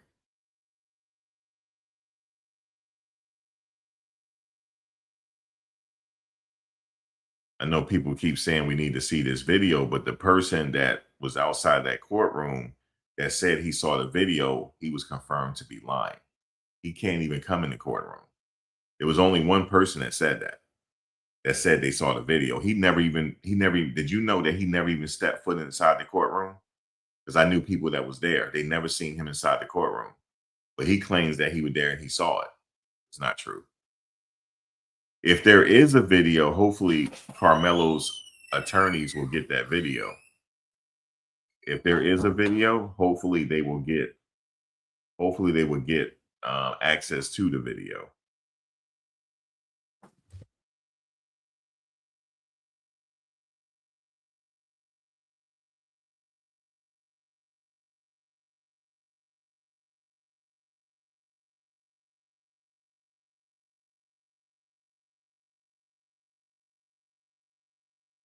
Yeah, so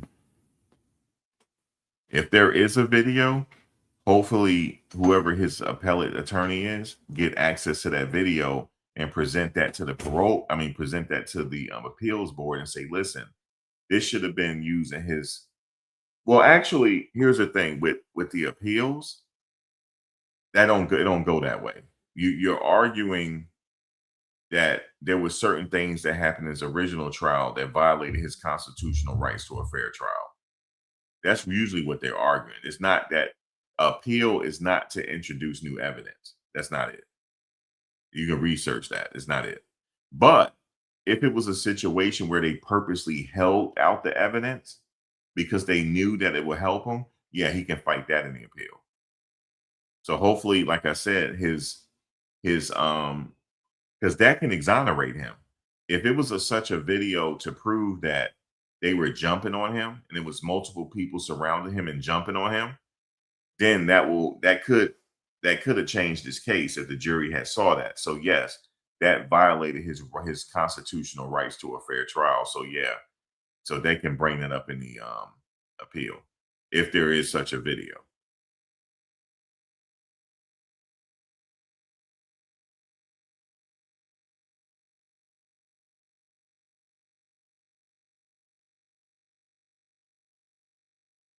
But see, that's what people keep saying. Having like when I say that he shouldn't have had a knife in a fist fight, where people say, well, there's a video where they were jumping on him, but there is a video out there of him talking to the police officer, and he's telling the police officer that I told him not to touch me. That's why I did it. That's not good enough. He said I told him not to touch me. He didn't say they. He said I told him not to touch me. I told him not to touch me. Just because somebody touch you, man, that you can't poke them. Just because somebody touch you. And see, if people don't agree with me on that, well, then your kids set to go to jail. Then, if you don't teach them, they're gonna go to jail one day. If you tell your kids it's all right to do that, they going to jail. Then I'll be covering their case. It's just simple as that. Okay, I'm in real life. I'm just telling you how it is out here. You can't just go poke nobody without a good reason. You got to have a reason. It has to be. You can't say Eddie set him up. That's not good enough for the appeal. We have to say, look, is there a video out there that they purposely hid that from the evidence? Did they hide stuff from the evidence? Because they know if the jury had saw that video, that would have changed the outcome of this case. That's what I'm concerned about here. Every other thing is just whatever. Like, you know what I'm saying? It's just whatever at this point. I mean, I understand some of y'all just don't like white people. I get it. I get it. You just don't like white people. That's fine. You don't have to like white people. You don't have to like whatever. But what's right is right here. Okay? If I had did that to your son, you would have a problem with me right now. If your son pushed me, right? And I said, well, I'm defending myself. It was a younger person pushed me. I'm afraid for my life. You're not going to agree with me. You're going to say I shouldn't have used a knife on your son. That's what you're going to say. But this doesn't apply to your family, so you're seeing it a different way. I just want to know, was it justified for him to use a knife or not? If they don't have no video evidence or nothing to prove that there was a mob attacking him, then I'm sorry, because on his original photo, he didn't have no lumps on his face. He didn't have no lumps on his face, no cuts, no nothing. He said, I told him not to touch me. He didn't say that. The money is in the details. If it was just the dude touching him, I don't even care if both the twins are pulling up on him. I don't even care about that either. That's not enough to poke somebody. Because at the end of the day, I'm gonna be talking slick to him. I say, y'all punks. So it's two of y'all against me. Y'all punks, man. That's it. They punks. But from what they were saying, it was just one again. It was a one-on-one. Okay, he told him to leave, and then he pulled up on him. And then it happened, so he got poked so fast, he didn't even realize he got stabbed because it happened so fast.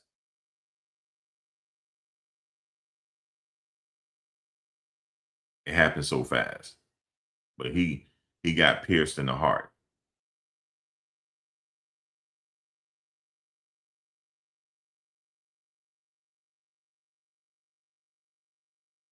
Right. I'm telling you, it's okay. Yeah, you could be racist. You could be racist, right? But me and you fight with our hands then. Let's fight with our hands. Because that's how I grew up. You gotta understand, I grew up a different way. We had to fight when I was growing up. I'm sorry. I don't relate to certain people. You know what I'm saying? I don't follow what the internet says. You know what I'm saying? I grew up a different type of way where we had to fight. Okay? We had to fight, and we fought with our hands. And sometimes we got beat up, and then we became friends again. But nobody died. Now, back in the day when I grew up, did people use knives and guns? Of course they did. Of course they did. But I'm talking about regular people riding BMX bikes and stuff like that and skateboards. Sometimes we'll fight. And sometimes they'll be bigger than you. You know what I'm saying? But I'm not going to sit up here and end somebody's life just over a fight, and they might beat me up. I'm not doing that.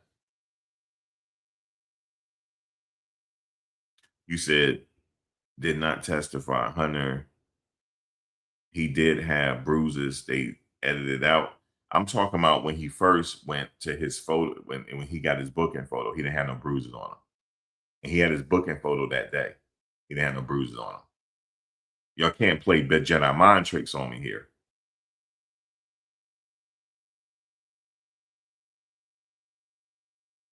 You know what I'm saying?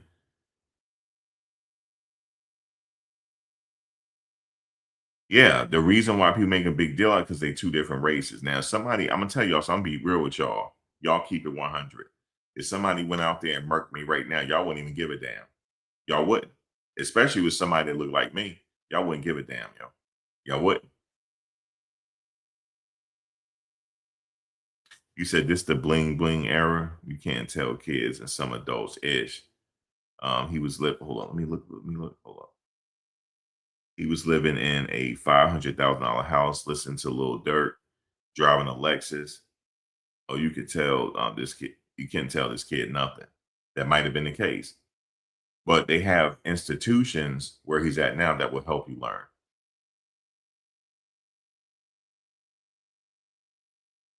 Look, y'all just saying anything now. They put a filter on a photo, man. I'm. What's up, Heaven, man? They sending bots my way now.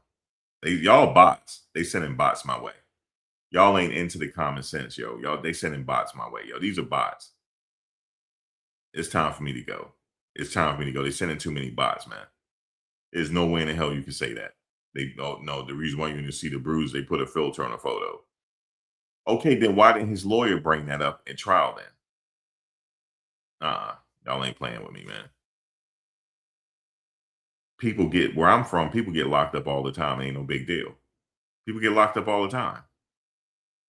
Okay. I've known people to do stuff to people and they had to go do their time. But yeah, these kids, they're not taught these days on what the real deal is. They're not taught. They be living out here, they be reckless sometimes, and they reckless with their mouths too. Just like that teenager. Well, he's in his 20s. After the Knicks game, he didn't even go into the Knicks game. He's not even really a Knicks fan. He just following the crowd out there, causing destruction last night. He hit a cop because he was fighting somebody else, but he hit a cop while he fighting somebody else and damn near knocked the cop out. Guess what? He's in Rikers now. He's in Rikers with people that's getting ready to do life, just waiting on their trial because they know they're doing. What you think they about to do to him? What you think they about to do to him? He about to get dealt with before he even get out. He ain't going to enjoy no more Knicks situation. He ain't even worried about the Knicks right now. He worried about getting out of gladiator school because that's where he's at. He's on the island right now. But I'm gonna tell him, his family, this: if they ever listen to this, he's getting 5 years for the assault. Even if he got first offense, he's getting 5 years. He's going upstate. He's getting 5 years. All over following the crowd, causing destruction over a Knicks game. That's how these kids are. They reckless, yo. These young people are reckless, some of them. I don't have no sympathy for that. Y'all need to teach y'all kids better, man. Or there's institutions that will be glad to have them. Y'all know damn well if your kid came up to me and starting a fight and I sit up there and poke him and he ain't had no weapon, you know damn well you're gonna be mad. You know damn well you're gonna be like, you shouldn't have did that. And you'll be so glad for me to go upstate. Max, you reading your comments? Not really, man, because some of them are bots. Some of them are bots. I'm not reading all the comments because some of them are bots. Some of them are bots. You see what I'm saying? Some of them are bots, and they not messing with me. They bots. Some of them, not all of them. I'm not reading that. I'm not reading that. Yo, I see your text. I'm not reading it because people be messing with me. Now you're not running no Jedi mind tricks on me. Okay, I'm really outside. You're not running no Jedi mind tricks. And see, Heaven, what you don't understand is life on the internet is different. I'm outside. So outside, if somebody come up to you with a fist, you don't poke them. Sorry. You said the picture of Karmelo with the guns are fake. I didn't even talk about that because that's what you call AI. Him with the shotguns and stuff. Yeah. I didn't even talk about all that. That, and matter of fact, that doesn't even concern me. I saw that. You said you wasn't a bot during the Diddy trail. Now all of a sudden I'm a bot. I don't even know what you said. I'm not. How you even know I'm talking about you? Because I'm not reading the comments. I'm reading Heaven's, but I just happen to see your comment. I don't even know what you said because at this point I'm like, the reason why I'm not reading the comments really is because people are trying to tell me that, some different things, like it's okay to poke somebody in a fist fight. And I'm from the 80s. So it ain't no need for me to read the comments because I'm from the 80s. I'm from a different planet. Okay. I'm from a different planet. I'm from a different planet.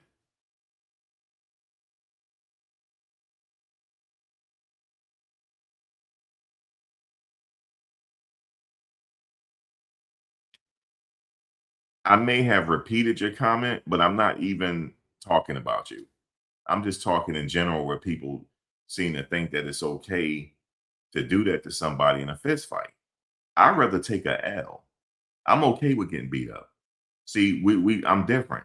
I'm okay with getting beat up, but at least I tried. And if I'm going to get beat up and get on the ground, at least I'm going to cover up. As long as you don't hit my head too much and all that, I'm all right. At least I can walk and just, at least I'm not going to go to jail, like that.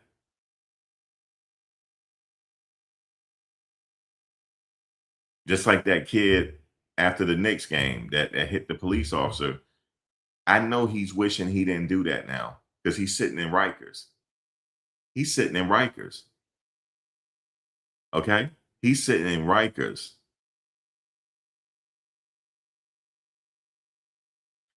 See, that's why I'm not reading the comments, Essence, because you're saying they set the boy up. What's your proof that they set the boy up, man? What's your proof? It was a confrontation. Okay, they were going back and forth with each other. Somebody got poked and died. I want to know how they set him up. This is crazy. Like how they set him up, man. How did they set him up? What was the setup? Oh yeah, he's sitting right there, guys. This is what we're gonna do, right? We're gonna They didn't know that he was gonna poke somebody. If they knew that he was gonna get the poking, they wouldn't even approach them.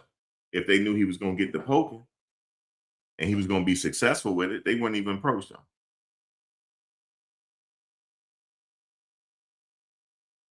Google who? Toby, who is that? Don't tell me it's that guy outside the courtroom. Don't tell me that because he ain't even going to courtroom. Who is that? There's a lot of information that was supposed to be. Nah, yo, y'all ain't get me with that. Nope. Well, then he should have some good stuff for the appeal then.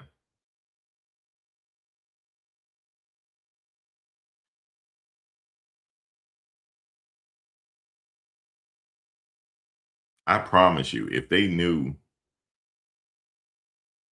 I promise you, if they knew that he was about that knife life, they wouldn't approach him.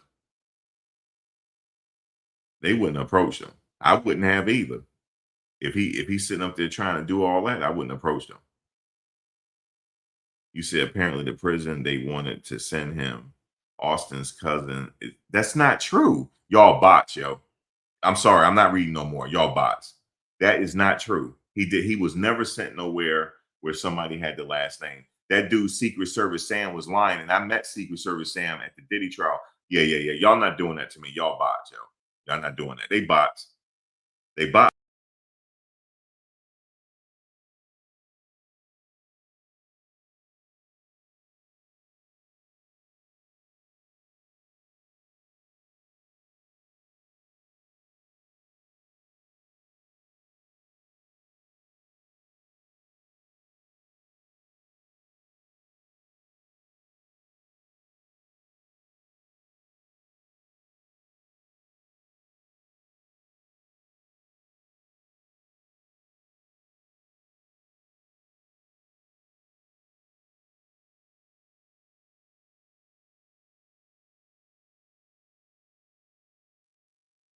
Yep, robots. I just checked y'all bots.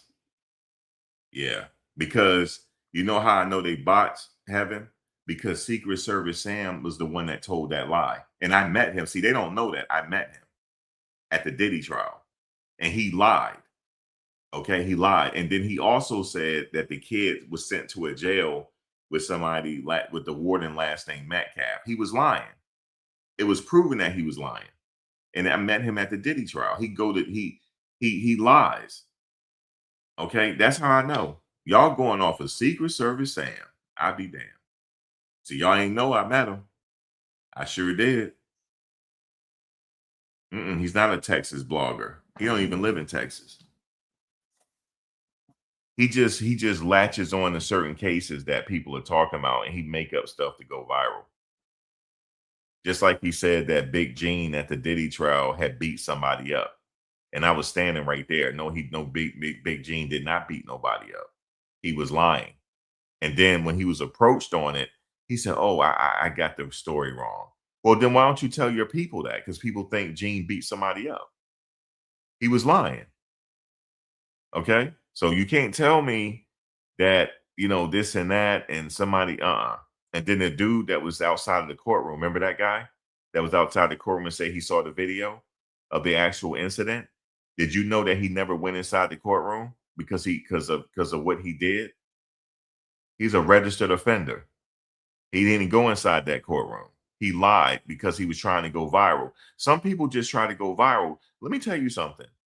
If you make a couple of million views on YouTube, that's a good payday for the month. A lot of people don't know this. That's all they were doing. I know you don't know Secret Service Sam, but he the one came up with that storyline and he was lying. And now people are approaching on him and he's like, "Oh, I guess I was wrong. Yeah, apparently he wasn't sent to that prison." Okay, well, why did you say that then? If you didn't know for a fact. He said, because originally he said he was sent to the prison where this guy, well, let me just tell you, he didn't say that the guy was in fact related. He said, "Well, it's mighty funny that this guy last name is Metcalf." Guys, he lied. He made the story up. And now he's saying, well, apparently he didn't go. Um, apparently he didn't go to that prison, guys. I was wrong. He didn't go to that. So why did you say it? Because he went viral. He went viral. He went viral on it. And then there's a story going around that it's a whole bunch of stuff going around, but the people that went out there, they purposely lied to you because they know you didn't go to the trial, so they could say anything to you. Okay. Here's the moral of the story, though. I hate to say it like this. You can't bring a knife to a fist fight. Okay. That is not equal. Hand to hand combat. If you have to do hand to hand combat, go with hand to hand combat. But even then, you want to try to walk away from hand to hand combat. Okay. You want the best thing is to walk away, to avoid it, to avoid it. But if you have to do it, then you have to do it. You tried to retreat and they still followed you anyway, then you have to do what you have to do. Okay. But the fact of the matter is, all right, if you don't want to agree with me, that's fine. We can agree to disagree. But let your kids go out there and poke somebody and see if they going upstate or not. They going upstate. They are going upstate, and the system would love to have them. They're going upstate. 3 hots in a cot. Well, you're gonna get 3 hots in a cot, but you can also make your spreads too. You got to learn how to make your spreads.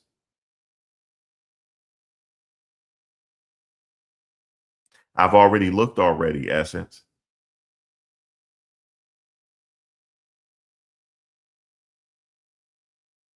You said, "I'm trying to give you information to look up yourself," and you're repeating. And I'm not. What do you mean I'm repeating? You repeating gossip?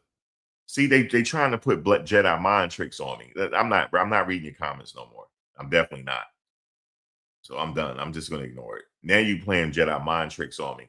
I'm not sitting up here repeating gossip. I know who Secret Service Sam is. He was at the Diddy trial. And he was out there lying then. He was out there lying. And he's sitting up here bringing no knife to no fist fight. You crazy. You're going to go upstate every time. So if you want these kids to go down a wrong path and let all of them keep going upstate, then that's on you. If there's such a video exists, well, then he might have action in the appeals then. So hopefully his attorney, the next attorney that he get, has evidence of that video, has possession of that video, whatever this mythological video is. He said to the cop, "I told him not to touch me." He the one said that. I didn't say it. I told him not to touch me. Well, touching somebody touching you ain't good enough. Okay, so if your son come up to and touch me, your teenage son or your 20-year-old son come up to me and grab me up and touch me, and I poke him up in the chest and he gone, you gonna be okay with that? You gonna think that's self-defense? You okay with that? Okay, cool. Cool. Cool. If that's what you think. You know what I'm saying? All right, cool. Hopefully I won't go to jail.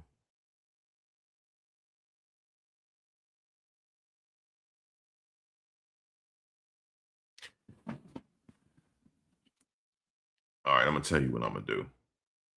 Have a good one now. Let me see. Should I put you in? Let me think about this.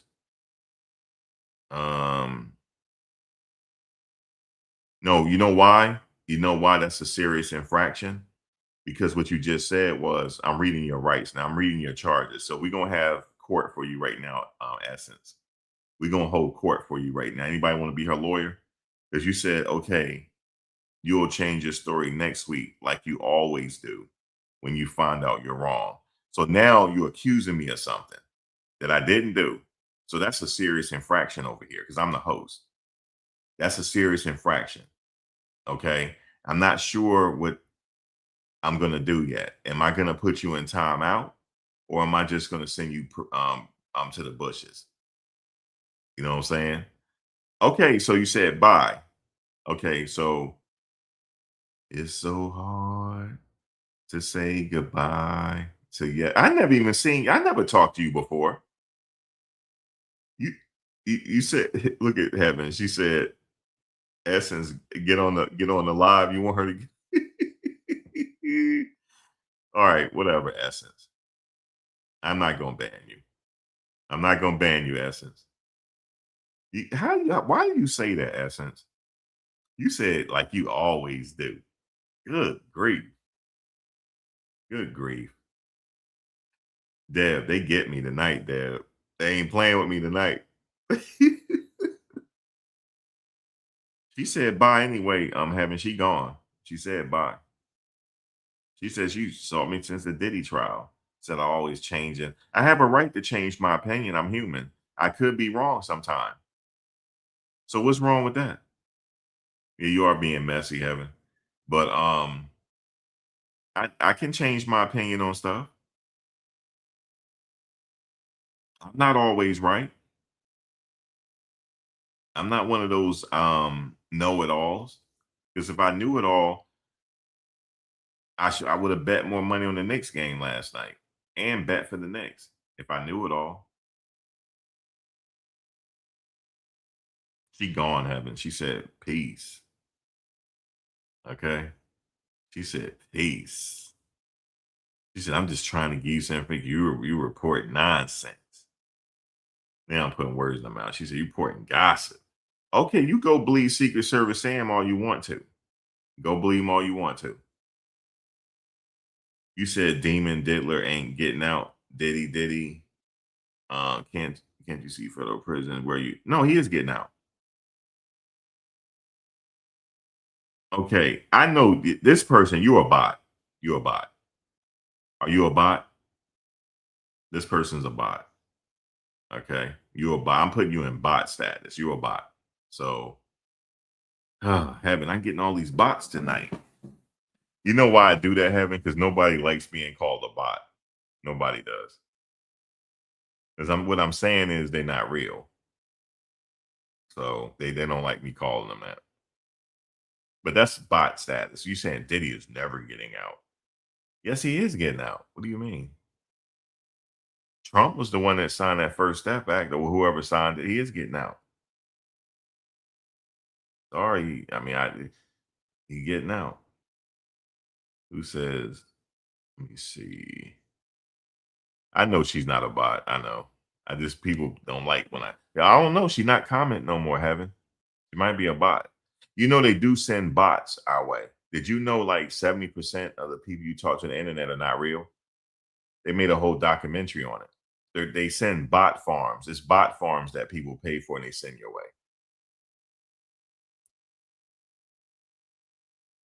And let me just say this, Heaven. Nine times out of 10, if you're talking to somebody in here You a bot. You're a bot. You know what a bot is? That means that you're a digitally created account, and the algorithm is feeding you what to say. Yeah, the dead internet theory. Thank you, um, man, bear, bull, shark. Thank you. See, I know. See, I knew somebody knew what I was talking about. It's called the dead internet theory. I'm not saying all you, that most of you in here are not bots, but some of them are bots, though. Some of them are. Man Bear definitely not a bot, because he said it, the dead internet theory. You said, "LOL, Max, you messy as well." But look, that's what keep people watching. I got people watching on the X account tonight. Shout out to the people that's watching me on X. I'm live 3 different places right now. Okay, I'm getting more technical on you now. Okay, I don't upgrade it. Shout out to the people that's watching on X account. Shout out to the people that's watching on Kick tonight and YouTube. We got 92 in the building right now, collectively. Eventually, we're going to go higher. I'm telling you, Heaven, I'm about to get a soundboard and everything on you. Next time you come up in here, like, man, what's up with Mac? He got like the ambiance up in here. He really, you know what I'm saying? He taking his bumping his gums to a new level. I am. You said I don't have any social media accounts, never have. I'm just messing with you. 8247. It's just, that's to get, but see, you are what we call, you're still participating in the live. It's engagement. You know what I'm saying? I called you, but you're like, man, Max, what are you talking about? You ain't no bot, but I know you ain't no bot. I'm just messing with you. What's up, Jay? You said they turned this into a race case. Yeah, it's a race case now. That's what they turned it into. And a lot of people are falling for the banana in the tailpipe. He made a mistake. Listen, he's a human being. He made a mistake, Heaven. He made a mistake. And I know he's thinking, why the hell did I do that? He made a mistake, man. I mean, a bad decision, excuse me. Yeah, I don't want to put my face up here today, Heaven. I'm not, I don't have, I got to get it together. But yeah, they turn into race, Heaven. But you know what's interesting, though? A lot of the race people, they're not on this case. Like Ben Crump and them. You notice that, Heaven? A lot of the race lawyers, they're not on this. Al Sharpton, ain't nobody talking about it. How come Al Sharpton? What is Al Sharpton? How come he not talking about it? Al not even talking about it, Heaven. Ben Crump not even talking about it.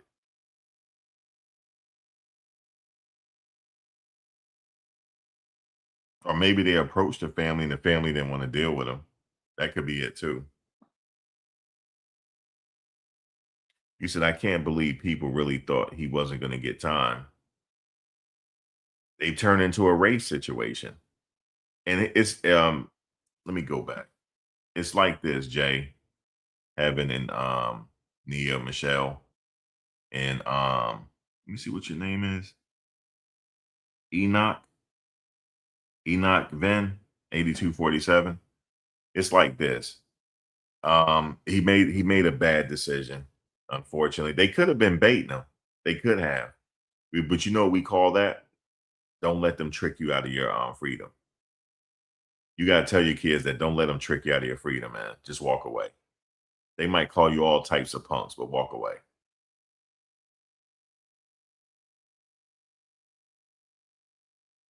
It's best to walk away, because then because like a lot of stuff we take for granted. If you're in jail, you're gonna start thinking about it. You said don't gloss over the fact that Mello has epilepsy and wasn't on anti-seizure meds. Mello did what he had to do. Let me see. Why do you say that? You trying to say he didn't want to get hit in the head or something because he getting seizures? I don't know. Well, how come his lawyer didn't bring that up at trial? You see what I'm saying? Didn't reach out to Al Sharpton. But see, usually they reach out to them though. You said Ben Crump also. What did Ben Crump say? Don't let them trick you out of your freedom, Jay. Jay, you know this is common sense. They just want to sit up here and argue with me. You said the lawyer works for the DA. Which lawyer? His lawyer? Or used to work for the DA? What's up, old boy? You said Al said he would have helped if they reached out. Yeah, that's some cold-blooded. Why didn't he reach out? That's cold-blooded, old boy. Oh boy, that's cold-blooded. He should have had an out-of-state lawyer. Sometimes it's best to have an in-state lawyer, but I'm talking about a high-power one, though. I'm not saying his lawyer wasn't good, but I'm talking about somebody with some connections type of shit. Well, he might have connections, but I'm talking about a money well spent lawyer. Yeah, Al Sharpton. He said if he would have helped if they reached out. That's cold-blooded. I thought he's supposed to volunteer and reach out. Oh, have mercy.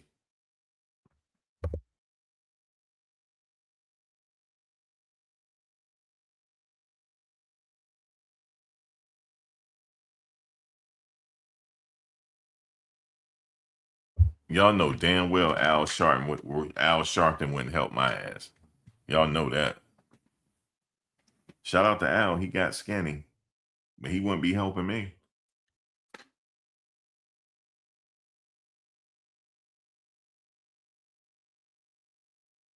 But I do have some good friends, though, that would at least put some money on my commissary.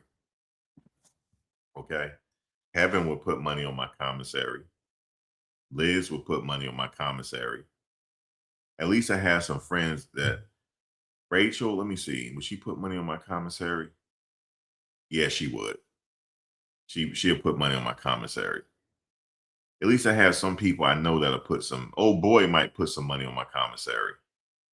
Because I know old boy, you know the one that's in here now, old boy, old boy. You know, old boy, let me say something about you. You only come in here during trials. He only comes in here having when trials is going on. You know, but he comes in to say hello.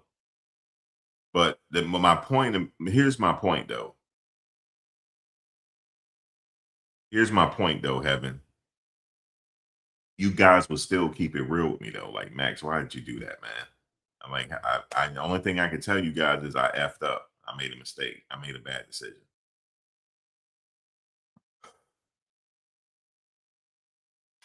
That's it, man. I like what I'm doing now. I like talking to you guys. I like doing the vlogs. I like driving around in my car, even though I ain't got my car right now, Heaven, because I got rodent damage. Heaven, I got rodent damage in my engine. So I had to take it back to Nissan and I had to do an insurance claim. So the insurance finally paid me today. So now they fixing my car. And they have to update my engine because there was several recalls that I didn't know about. So they're doing all of that. Phil Mickelson kicked out of golf club over allegations. Hold on. What's going on with Phil Mickelson? Phil Mickelson kicked out of golf club over allegations of inappropriate contact with a woman employee. Golf Digest reports. Nancy Guthrie search picks up. Hey, Heaven, check this out. Jay, check this out. Deb, if you listen, check this out. Nancy Guthrie search picks up in Mexico after anonymous tip about a grave. She's in Mexico. They gonna find her. Hey, Ryan. Yeah, Ryan will put something on my commissary. Deb might too. Deb, you know what Deb would say? Max, what are you doing? All of you guys would say that to me. Max, you out here doing what? And you compromise your freedom. Well, y'all know I ain't doing that. I got a mother to take care of, you know? So I am not compromising my freedom. Y'all would sit up here and clown me too. Like, man, what is wrong with you? Ryan, I can't even tell you, man. Nope. Can't do it, man. You know, here's my thing. I say a prayer before I leave the house. You know, to protect me. And I say things to myself. I get in a situation because I'm in a situation where you got some crazies around. Just walk away. That's my mind. Walk away. So I can come back and do my videos. You said do 35 years, fit the crime. Here's the thing about that, though, about the 35 years. This is what I want to ask you guys. I'm going to come back later, guys, to do the Nancy Guthrie thing because, Ryan, they said that like they got an anonymous tip about a grave in Mexico. So we'll come back to that later. But did you guys watch the World Cup today? Mexico played today. They played South Africa. I don't know if y'all watched it. And here's the thing about that. I'm supposed to be preparing to go, but they just started fixing my car. But the guy talking about my car should be ready by tomorrow or whatever. But they updating a lot of stuff. I had severe rodent damage, but I had to wait for the insurance people. So hopefully I get my car and get going up there. They trying to say she might be in Mexico. So I'm going to get on that later. So, but I was just trying to tell you guys I was supposed to be out, but I didn't get my car back yet. You never seen so many red cards in one game. I know. Hey, I apologize to you, Enoch. I didn't mean to call you a bot. I read all the comments. You know how I say, well, I ain't read no more comments. Yes, I do. Heaven to tell you, Ryan, I read all the comments. It ain't nothing getting past me unless I start bumping my gums real good. And then heaven to be like, when you scroll up and read my comment because you ain't read it, like that. But yeah, there was a lot of red cards today in the game. And you're welcome to come here at any time, Enoch, whenever I'm live. Just come here anytime. Anytime you want. And let me just say this. We can agree to disagree on the Karmelo situation. I understand that people feel a certain type of way about him getting all this time. I get it, guys. Because he's a young man. I get it. And it's hurting people because he's so young. You know what I'm saying? And even though this happens every day, but the fact that we saw it on the internet, even his picture right now, it ain't good. So I get it. He even reads the ones I delete because I say to wait, what? He even reads the ones I delete because I say too much. Oh yeah, you be deleting your comments. Hey, it's always good to do that, Deb, because YouTube be recording these comments. So yeah, it's always good to delete them if you feel like you want to delete them. It's all good. It's all good, Deb. Ryan, it's all good, man. My mother was talking about the case. She said, hopefully he spent a lot of money in appeal.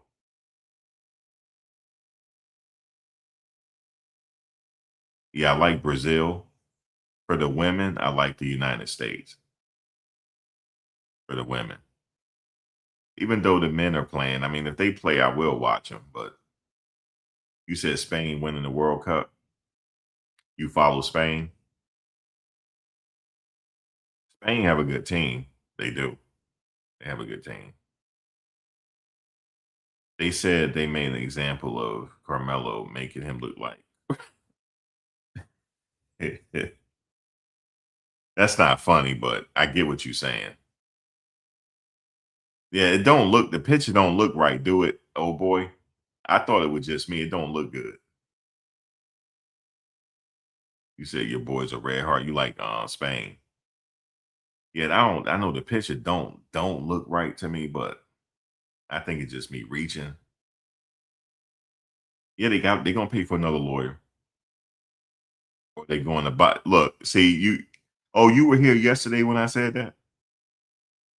I said, guys, you know what I said yesterday? Having a run in my mouth, right? I said they need to take some of that money that they raise and go on a vacation to Bali and relax a little bit. Because they did not tell their son to go out there and act a fool. They did not. Guys, for those that have children, you raise your children the best you can. You don't know if they're going to go out here and act a fool or not and ruin your good name. Okay?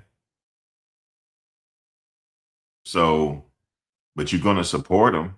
You know, if they got to go to trial, you're going to support them because that's your kid. But at the same time, if it was me, God, I know this sounds messed up. I'm going to say it. They raised about 600 and something, right? I swear before God, I tell my wife, yo, baby. Because after taxes, how much is that really? Like about 280, close to 320, right? Baby, we got 320,000. Hey, we going to Bali. We gonna stay in Bali for a year. But what about him? He locked. What can we do, yo? He locked the fuck up. What can we do? We tried to tell him. We tried to tell his hard headed ass. We going to Bali with that money. I'm sorry. I'm going to Bali. That's where I'm going, so I can get my mind right. I'm going to Bali, and I'm gonna have the soft life for at least a few months. I'm gonna live what they call it, living the soft life. I'm living the soft life for about 6 or 7 months. And I don't care what y'all say. You're gonna be like, Max, we raised the money for him, and you sitting here going to Bali. Listen, listen. I'm distraught. I need to go take a vacation before I lose my mind. Okay. I would smooth y'all over first. Because y'all gonna be like, you know what y'all would say? Max, we see you live, but it's light outside where you at. Where the hell you at? Huh? First I'd be like, huh? Let me see what because we live here. Now this a bot right here. Hold on. At because dot we dot live dot here dot eight. Are you an alien? Why is your screen name that way? You said OJ did it. You see how he said it? He said OJ did it.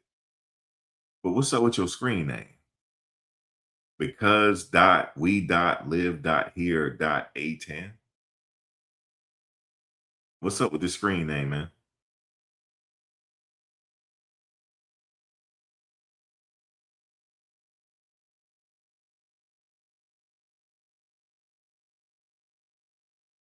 I don't care. See, here's the thing.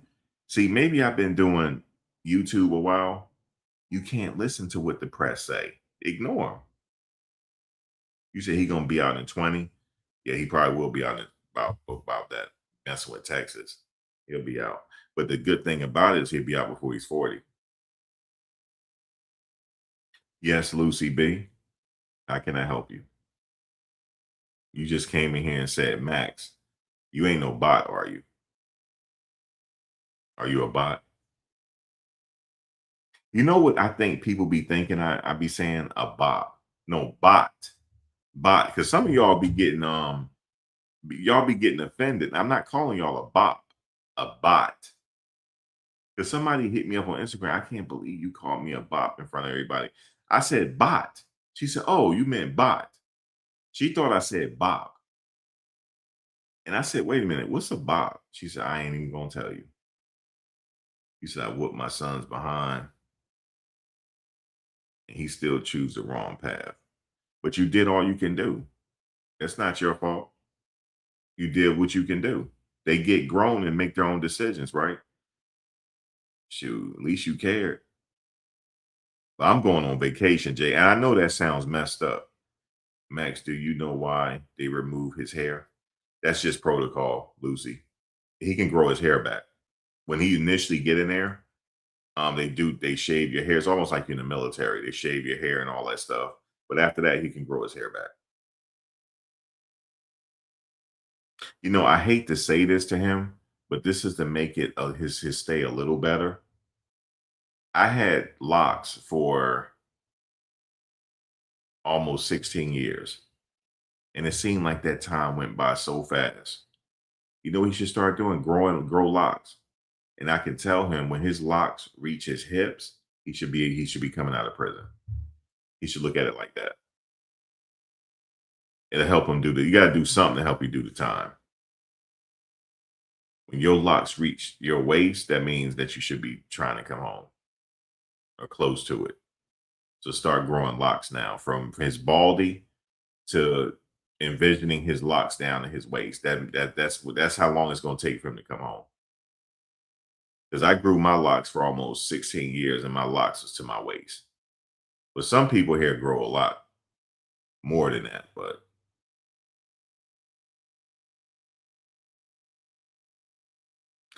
and that's how they check for lice and stuff like that. You said this. You said I'm really enjoying this real life. The judge. Hold on, let me see. The judge is because he's. But this is very helpful. Yeah, the judge. I know some people ain't gonna like what he said, but here's the thing I want to say about this. You said I had a dream just last night and nobody cared. Oh, that's messed up. What do you have a dream about? Or you sitting up here about to troll me? Because that's what it sounds like, and I'm falling for it too. So what did you have a dream about? Don't even tell me. Because I shouldn't even said nothing now. That's how, for people that got lights, Ryan. You said Austin, man, because Father Jeff called Karmelo mother a B on TikTok. And he went off on Black people. Yeah, I heard that. He mad that he didn't get all he got was 35 years. That's what he mad about. He wanted that kid to get life. He was hot, old boy. He was saying something about was that AI or was that really him saying that? He said, "We fought a civil war for you guys to be free." Yo, he was going off, guy. He said they fought a whole civil war over us to be free. He said also, what did he say? Because you're trying to figure out how far you can go here because we live here 810. See what you're saying? Because at least he ain't call her the C word. See what you're doing to me right now? You trying to figure out how far you can go. So what we're gonna do is we're gonna put you in timeout so you can think about your trolling. So we're gonna put you in timeout. So at least you can think about the trolling. Yeah, I do I got the video? Yeah, let me give you the link. Hold on.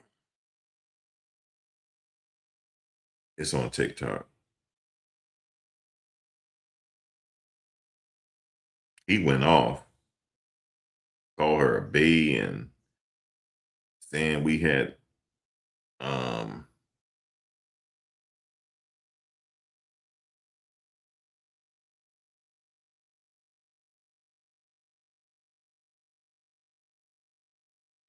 we fought a whole civil war over us and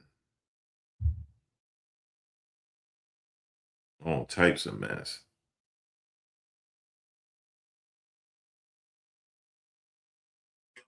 Go by. I got a name for Mel. Okay?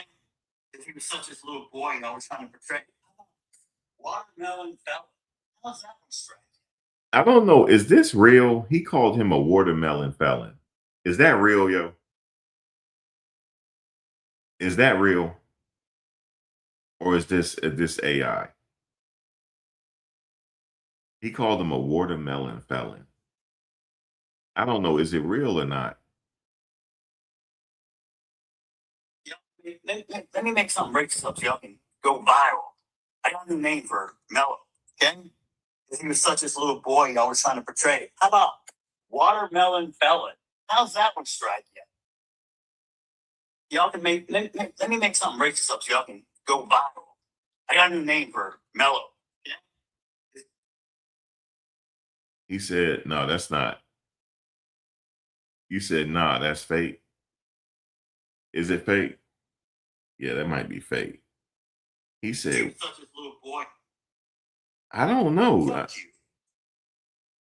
People are gonna see you. I have no idea. Oh boy, is that real? Or is that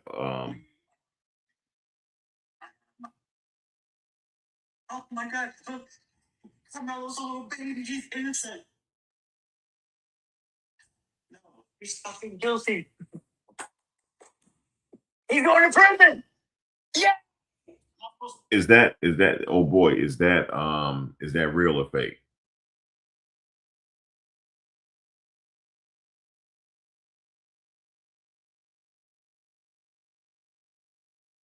Is it real or fake?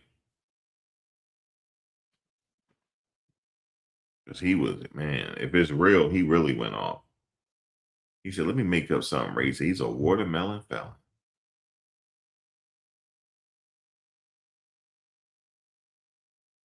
Someone said, "Oh, Ryan, was you here earlier when I played the video of the guy that was in Texas prison system for 30 years? He was telling what he was going to go through. He said if it's real, he need to go under the ground immediately. Yeah, I'll have to find out if that's real. I'm gonna find out and get back to y'all on that. Yeah, some people say he'll be in a 2-man cell, or they might. T Breeze, it's real. Oh my God, he went off if it's real. He said he's Native American. You said it's real. It's a real video. They have the full video. Some people say it's AI. No, I see the video of him talking. I just don't know sometimes. He said that he's Native American and this is our country. We were here before you. It ain't no way in the hell he Native American. I'm just telling y'all this. He is not Native American. He is not. He's a what you call a $5 Indian. If he has a card, he say he has a card saying he's Native American. That means his people back in the day, they paid $5 to get on the Dawes rolls. It's called DAWES roll, and you paid the $5. That was the fee, so you can lie and say that you were a Native American, so you can get the benefits. That's called a $5 Indian. There's no way in the hell. There's no way in the hell he's that man don't strike me as a racist. I don't hang with. Oh, you need the link? Let's see. Excited? Guess what? I'm not. Let me see if I can find the full video.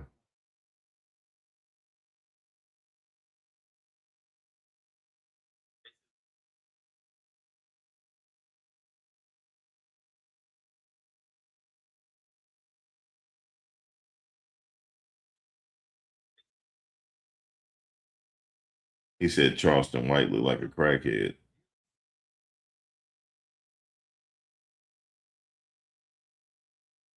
Okay, here's a link. Here's a good one. All right, let me heart this. Okay, let me send you the link so you can look at it for yourself.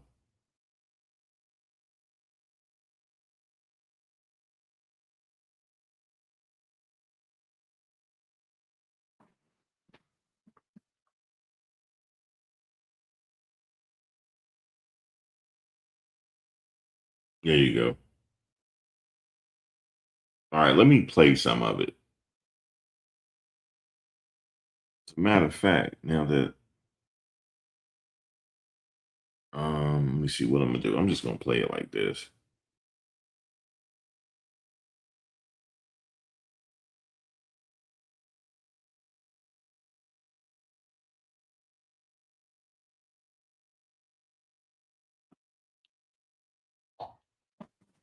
You need to support someone who does something against the law. You're encouraging and saying it's okay because he's a certain color. Oh, you got more melanin than me. Ooh, so you get more privileges, more entitlement? Because 400 years ago, someone actually sold you to us, and we took you over here and put you to work.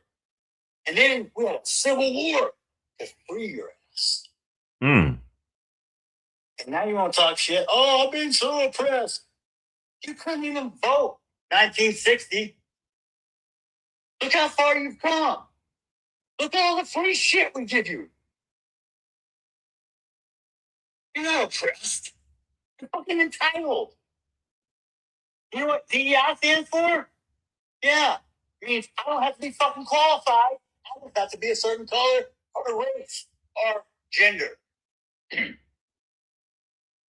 Whose broad ass idea was that? I don't know about you, but when I grew up, there was no participation trophy. You know what it sounds like? You know, it sounds like he's losing his mind.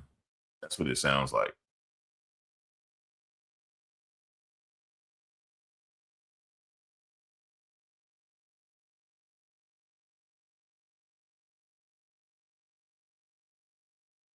It sounds like he losing his mind. I wouldn't be surprised if we see him in the news at some point. You know, I don't know what it's like to lose a child, but it seemed like he losing his mind.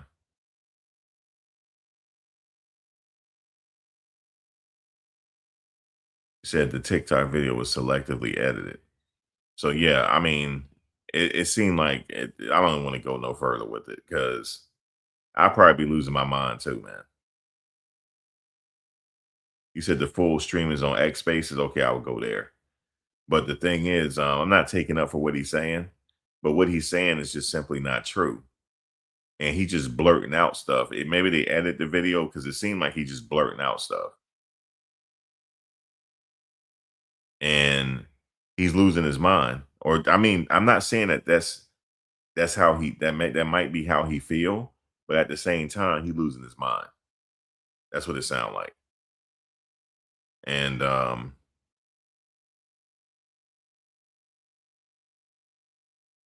you said it just comes to show how they were all along, right? But yeah, this is bad. You said it was a race thing.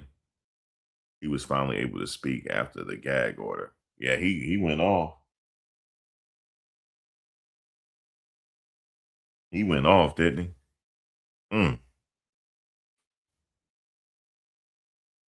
He said we had a whole war to free your ass.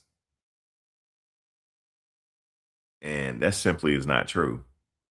That's not why the main reason why they had the Civil War. But the being that he said it, his mind is somewhere else. Then he said, I'm a native and this and that, and we were here before y'all. That's simply not true. So I don't know where his mind at. You said I did call Carmelo's dad out for not being in the courtroom during the sentencing. He wasn't in the courtroom during the sentencing. Where was he at? It's crazy. This whole case, boy, I tell you. Craziness. Oh, he's called Carmelo dad out for not being in the court. Okay. It's crazy. He mad though. You know why he's mad? Because he feel he never getting his son back, and he feel like this kid didn't get enough time. Okay. He feel like he didn't get enough time. And because he gonna see the light of day again.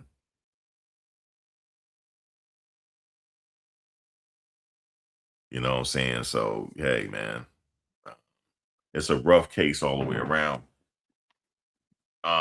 If it happened to my son, I'd be saying all types of stuff too. You know how you have people say, well, we just have to forgive and stuff like that. I'm not forgiving nobody if you did that like that. I'm not. No, I ain't saying the watermelon felon. Yeah, he went, but he went balls to the wall here. He called him a watermelon felon. Now he going, but now he going low now.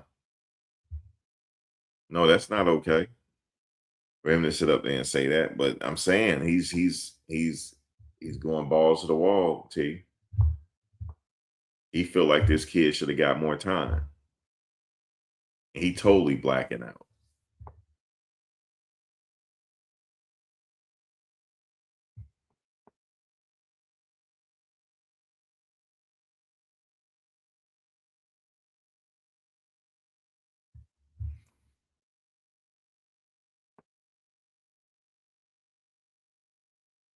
He could be in the mind state, guys. I'm not saying he gonna do this.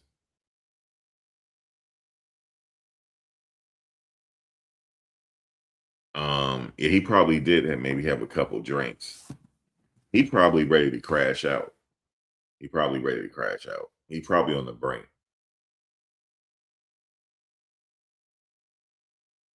He said, I'm about to make y'all go viral. I'm about to say something really racist. He said, watermelon felon. Damn. Lord have mercy. He says, so yeah, all that praying with the family, that was bullshit. Yep, it definitely was. He said he want to have some solidarity. Yeah, that was bullshit. He wasn't even thinking that. Lord have mercy.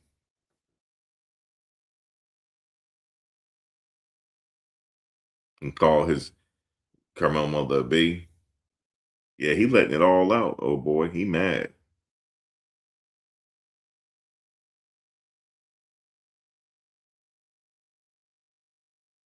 They've been separate, living in different households. I heard that too.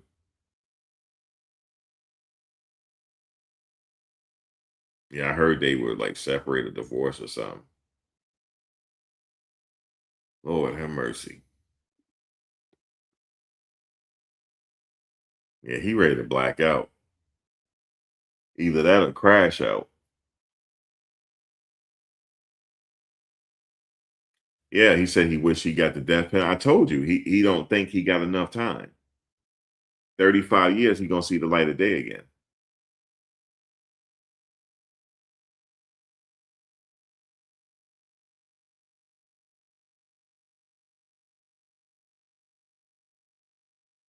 Yeah, for sure. T Breeze, he would have laid his hands on him. Yeah, but see, in his mind, he don't think that kid got enough time. He wanted him to get, like you say, he wanted him to get the death penalty. The only reason why he didn't get the death penalty because he was under the age of 18. They don't do that. So the U.S. Supreme Court, they made a ruling on that. Can't do that. Even though they tried him as an adult, but he still was under the age of 18. In Texas, if you're 17, you could be tried as an adult, but you can't get the death penalty.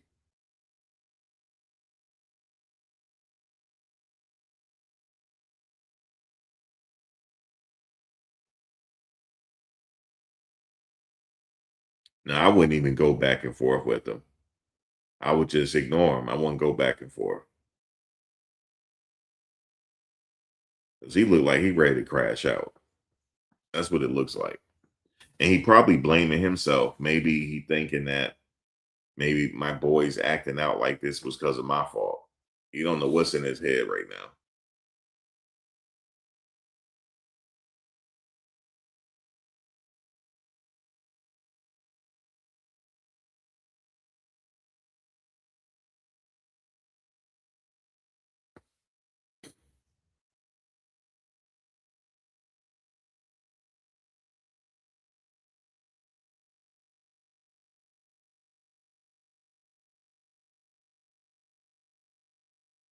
So they definitely had some issues in that household.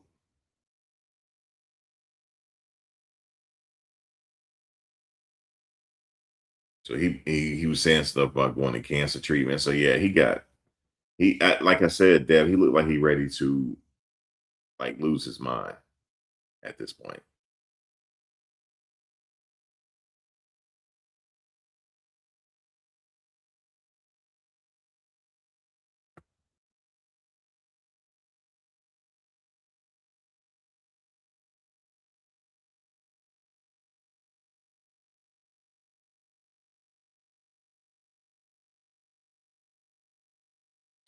Yeah, it's unfortunate. I don't even want to listen to that video, to be honest with you. I don't. I don't want to listen to it.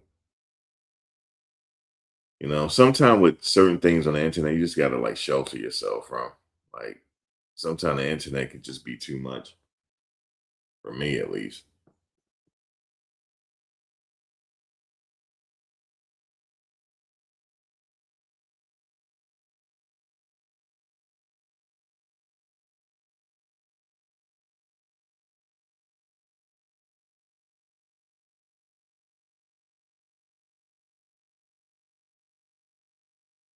Yeah, the case is something else.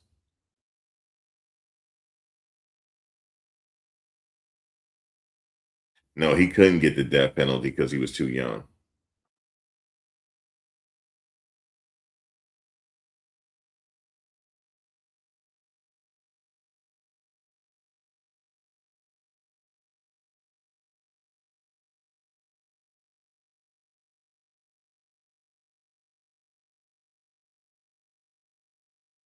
Well, I'm gonna tell you something though. If people saying that there's a video out there that exists, and if he gets some new lawyers and they get their hands on it, He coming home. He coming home if he get his hands on it.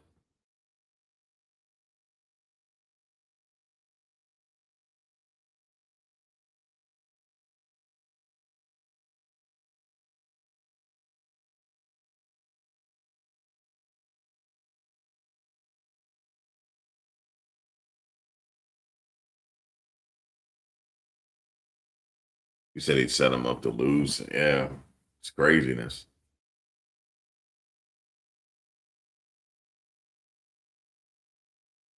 They only called 4 witnesses.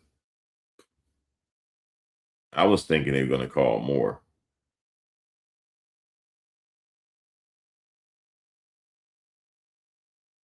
Oh, no, no, no, no. In that video, did she have somebody on the video or is she just talking?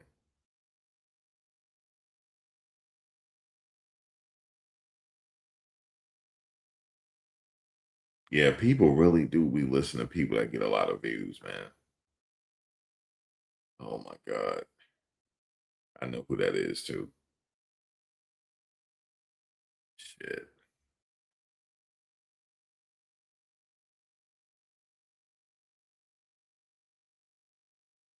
All right. Okay. Oh my God.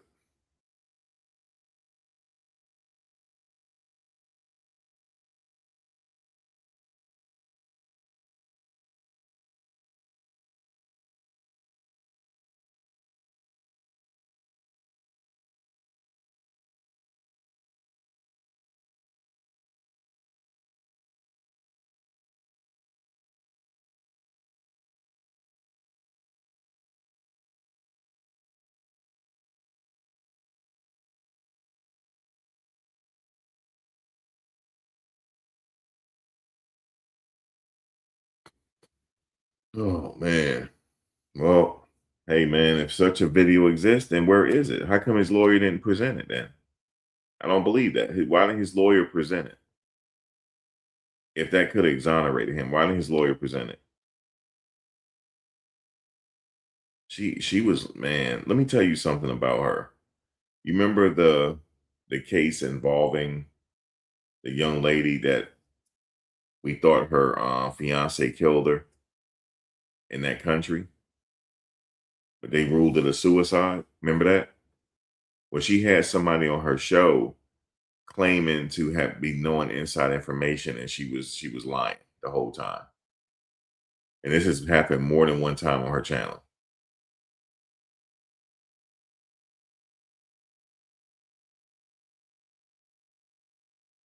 So, are you sure she was in the courtroom?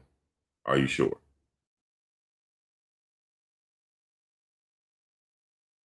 Because that guy that y'all were listening to, he was not in the courtroom, and he said he was, and he said he saw the video. So, the reason why I'm asking, I'm not trying to down nobody or nothing.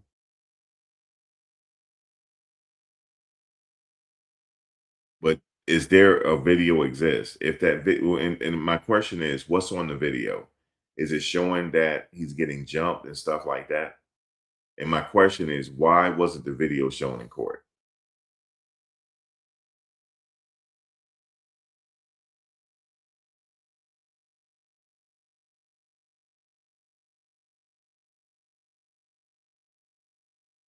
Okay, they were attacking her too. Okay, she was there. Okay. But my question is, wh-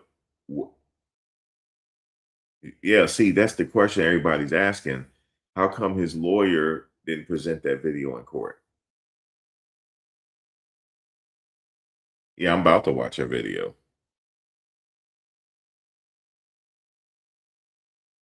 Guys, I'm afraid to tell you this. If that's true, he ain't never getting out. It was set up the whole time. That means it's a concerted effort to put him away. He's never getting out. And this is Texas.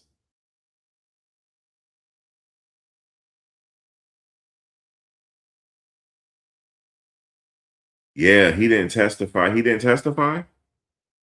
Yeah, guys. It was a concerted effort then.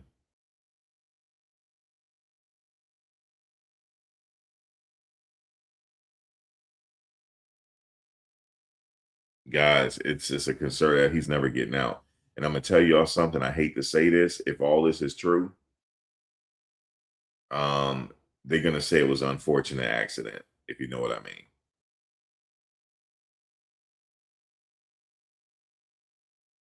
They're gonna be like, we tried to watch him and then we just found him. That's what they're gonna say. Or somebody gonna poke him up in jail. They'll pay somebody to do it.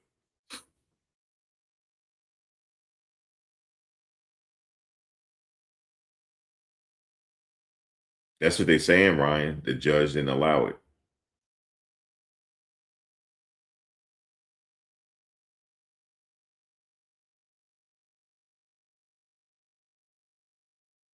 And here's the thing. Don't you think it's funny that we didn't see the video of the trial?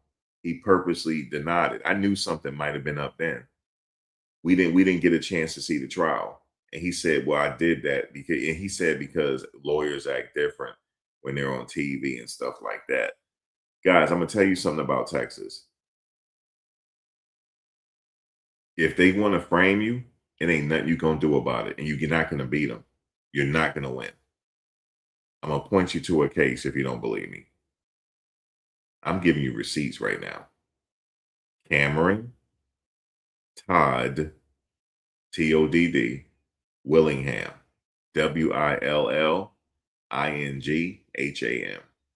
Cameron, Todd, Willingham, death row. Type that in. He was an innocent man they put on death row. He was white. Okay, since we want to talk in race, he was a white man. They killed him, put him on death row, killed him, and he didn't even commit the crime. They accused him of arson that killed his small daughters during the holidays. And guess what happened? They did further research after the fact and found out it was a electrical fire. And you know what the governor said at the time? Well, he was a bad guy anyway. And they got away with it, okay? This is Texas. Just letting y'all know this. Okay? I'm just telling y'all this.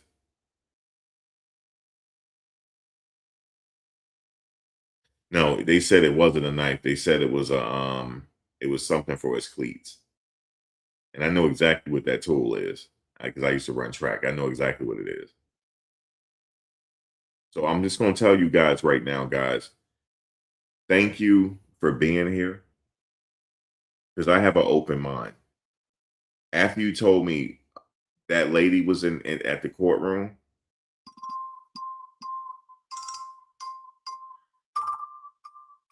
hold on a second.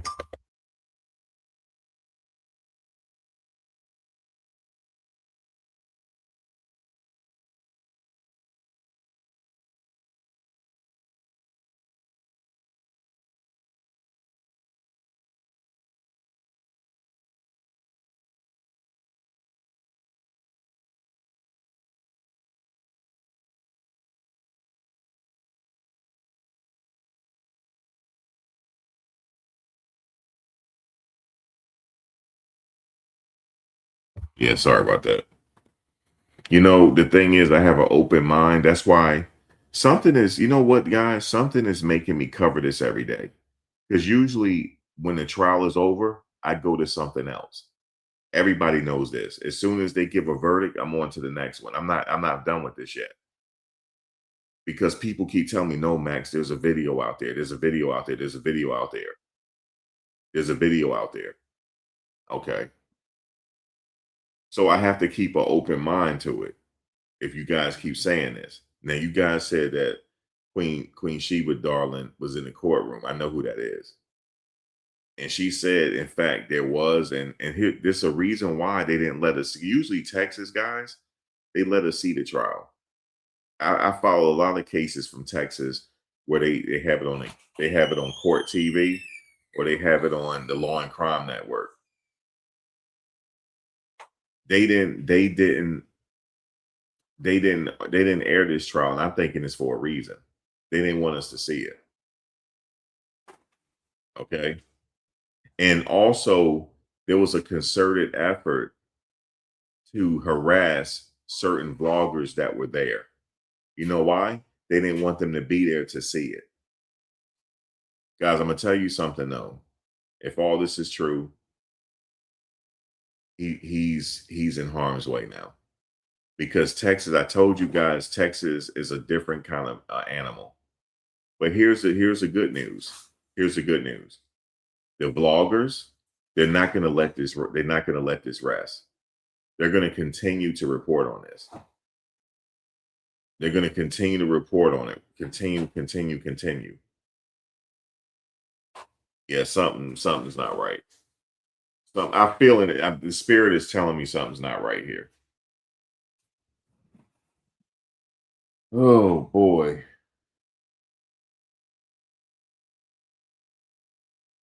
Let me ask you guys a question. I will watch the video later because I'm not really feeling that well. What did the video show? Did it show him getting jumped by several people? Tell me what did the video show?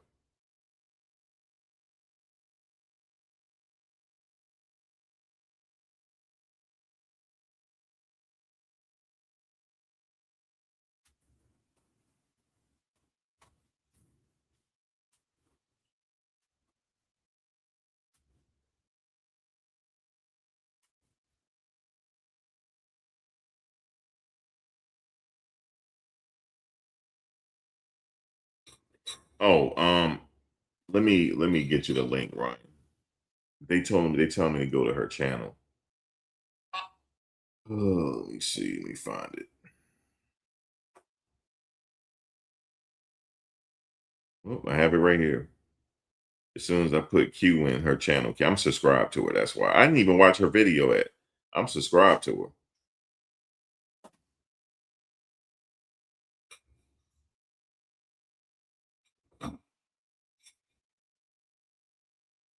Is it a live chat she did? Let me look at the live.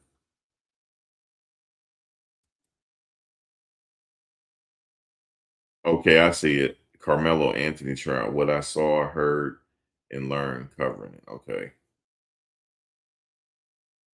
I see it. Let me copy link. Let me give you the link, Ryan, and your guys, so y'all can have it.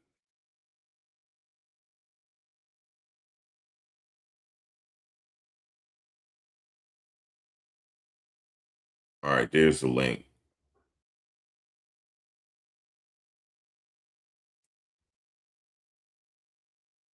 He really gonna have to get a lawyer with some. They really gonna have to pay money for a lawyer, guys. Oh, I can get the courtroom transcripts. You're right about that. I might have to do that. It might cost though. We'll see. I'm gonna see how much they gonna charge me. Yeah, that's the Freedom of Information Act. You can get the transcripts on court. You guys know that, right? That's listening, under the Freedom of Information Act, you can get the transcripts on court. Just to let you know that.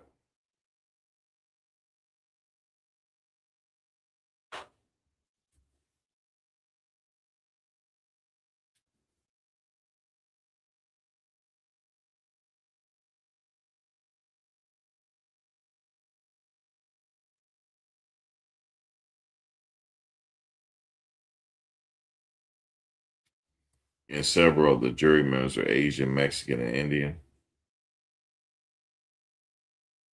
The video shows Austin punching Karmelo twice. And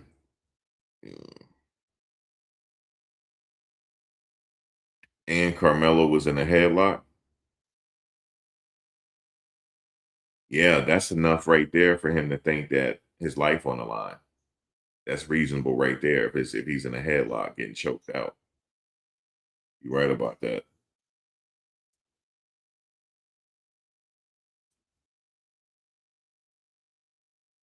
And if you look in his original booking photo, one of his eyes are red and the other one is not. His left eye is red and his right eye is regular. So he could have got hit. Now that I think about it.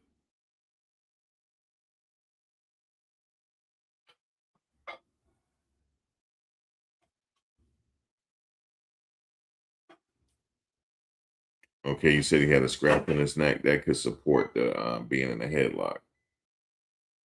So let me ask you guys this: what do we go from here? What's going to have to happen is he got to go to the appeals, right? That video was purposely left out. He would have to argue ineffective counsel because the lawyer knew about the video, right? God, this is like if this is all true, man, this is an uphill battle. This is crazy. And then the governor not gonna do nothing because the governor, they all know. Oh man, God.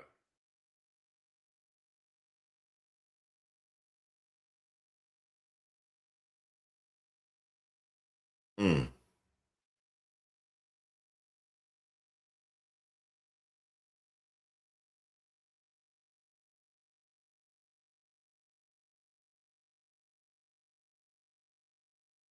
No, you can get the transcripts. Under the Freedom of Information Act, you can get it.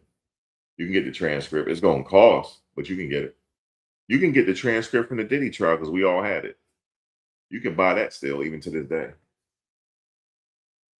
The whole transcript. That costs a lot though. They might try to charge you an arm and a leg, but you can get it.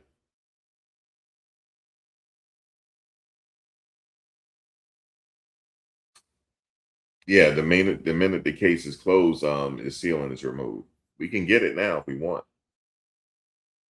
It's just that they're gonna charge us to print it out. It's I mean, they could electronically send it to us. I don't know if that's gonna cost a lot if they electronically do it, as opposed to getting it printed out. Because I remember with the Diddy trial, people was getting it printed out and it costs a lot.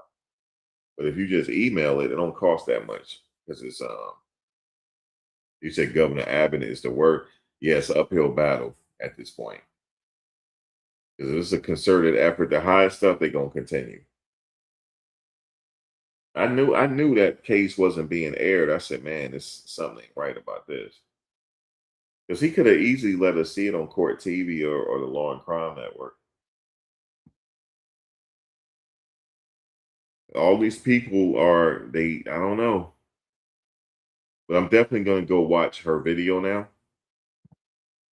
And I'll come back to you guys after I watch her video. I'll be back. I'm gonna relax for a little bit. I'm gonna go watch the video. The only thing I can say, guys, we just gotta keep talking about it. You can't let this case go away. Because people, how people forget about stuff. You got to keep reporting on it. So that is crazy, man. But all right, guys, you have the link there.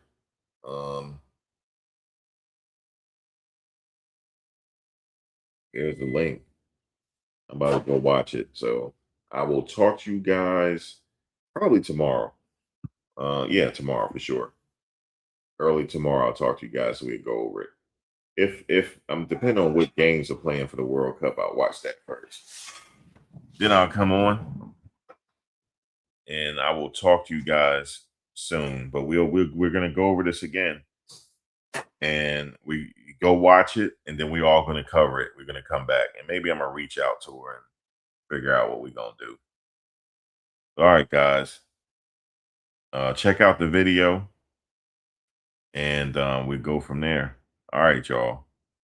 I will talk to you guys soon.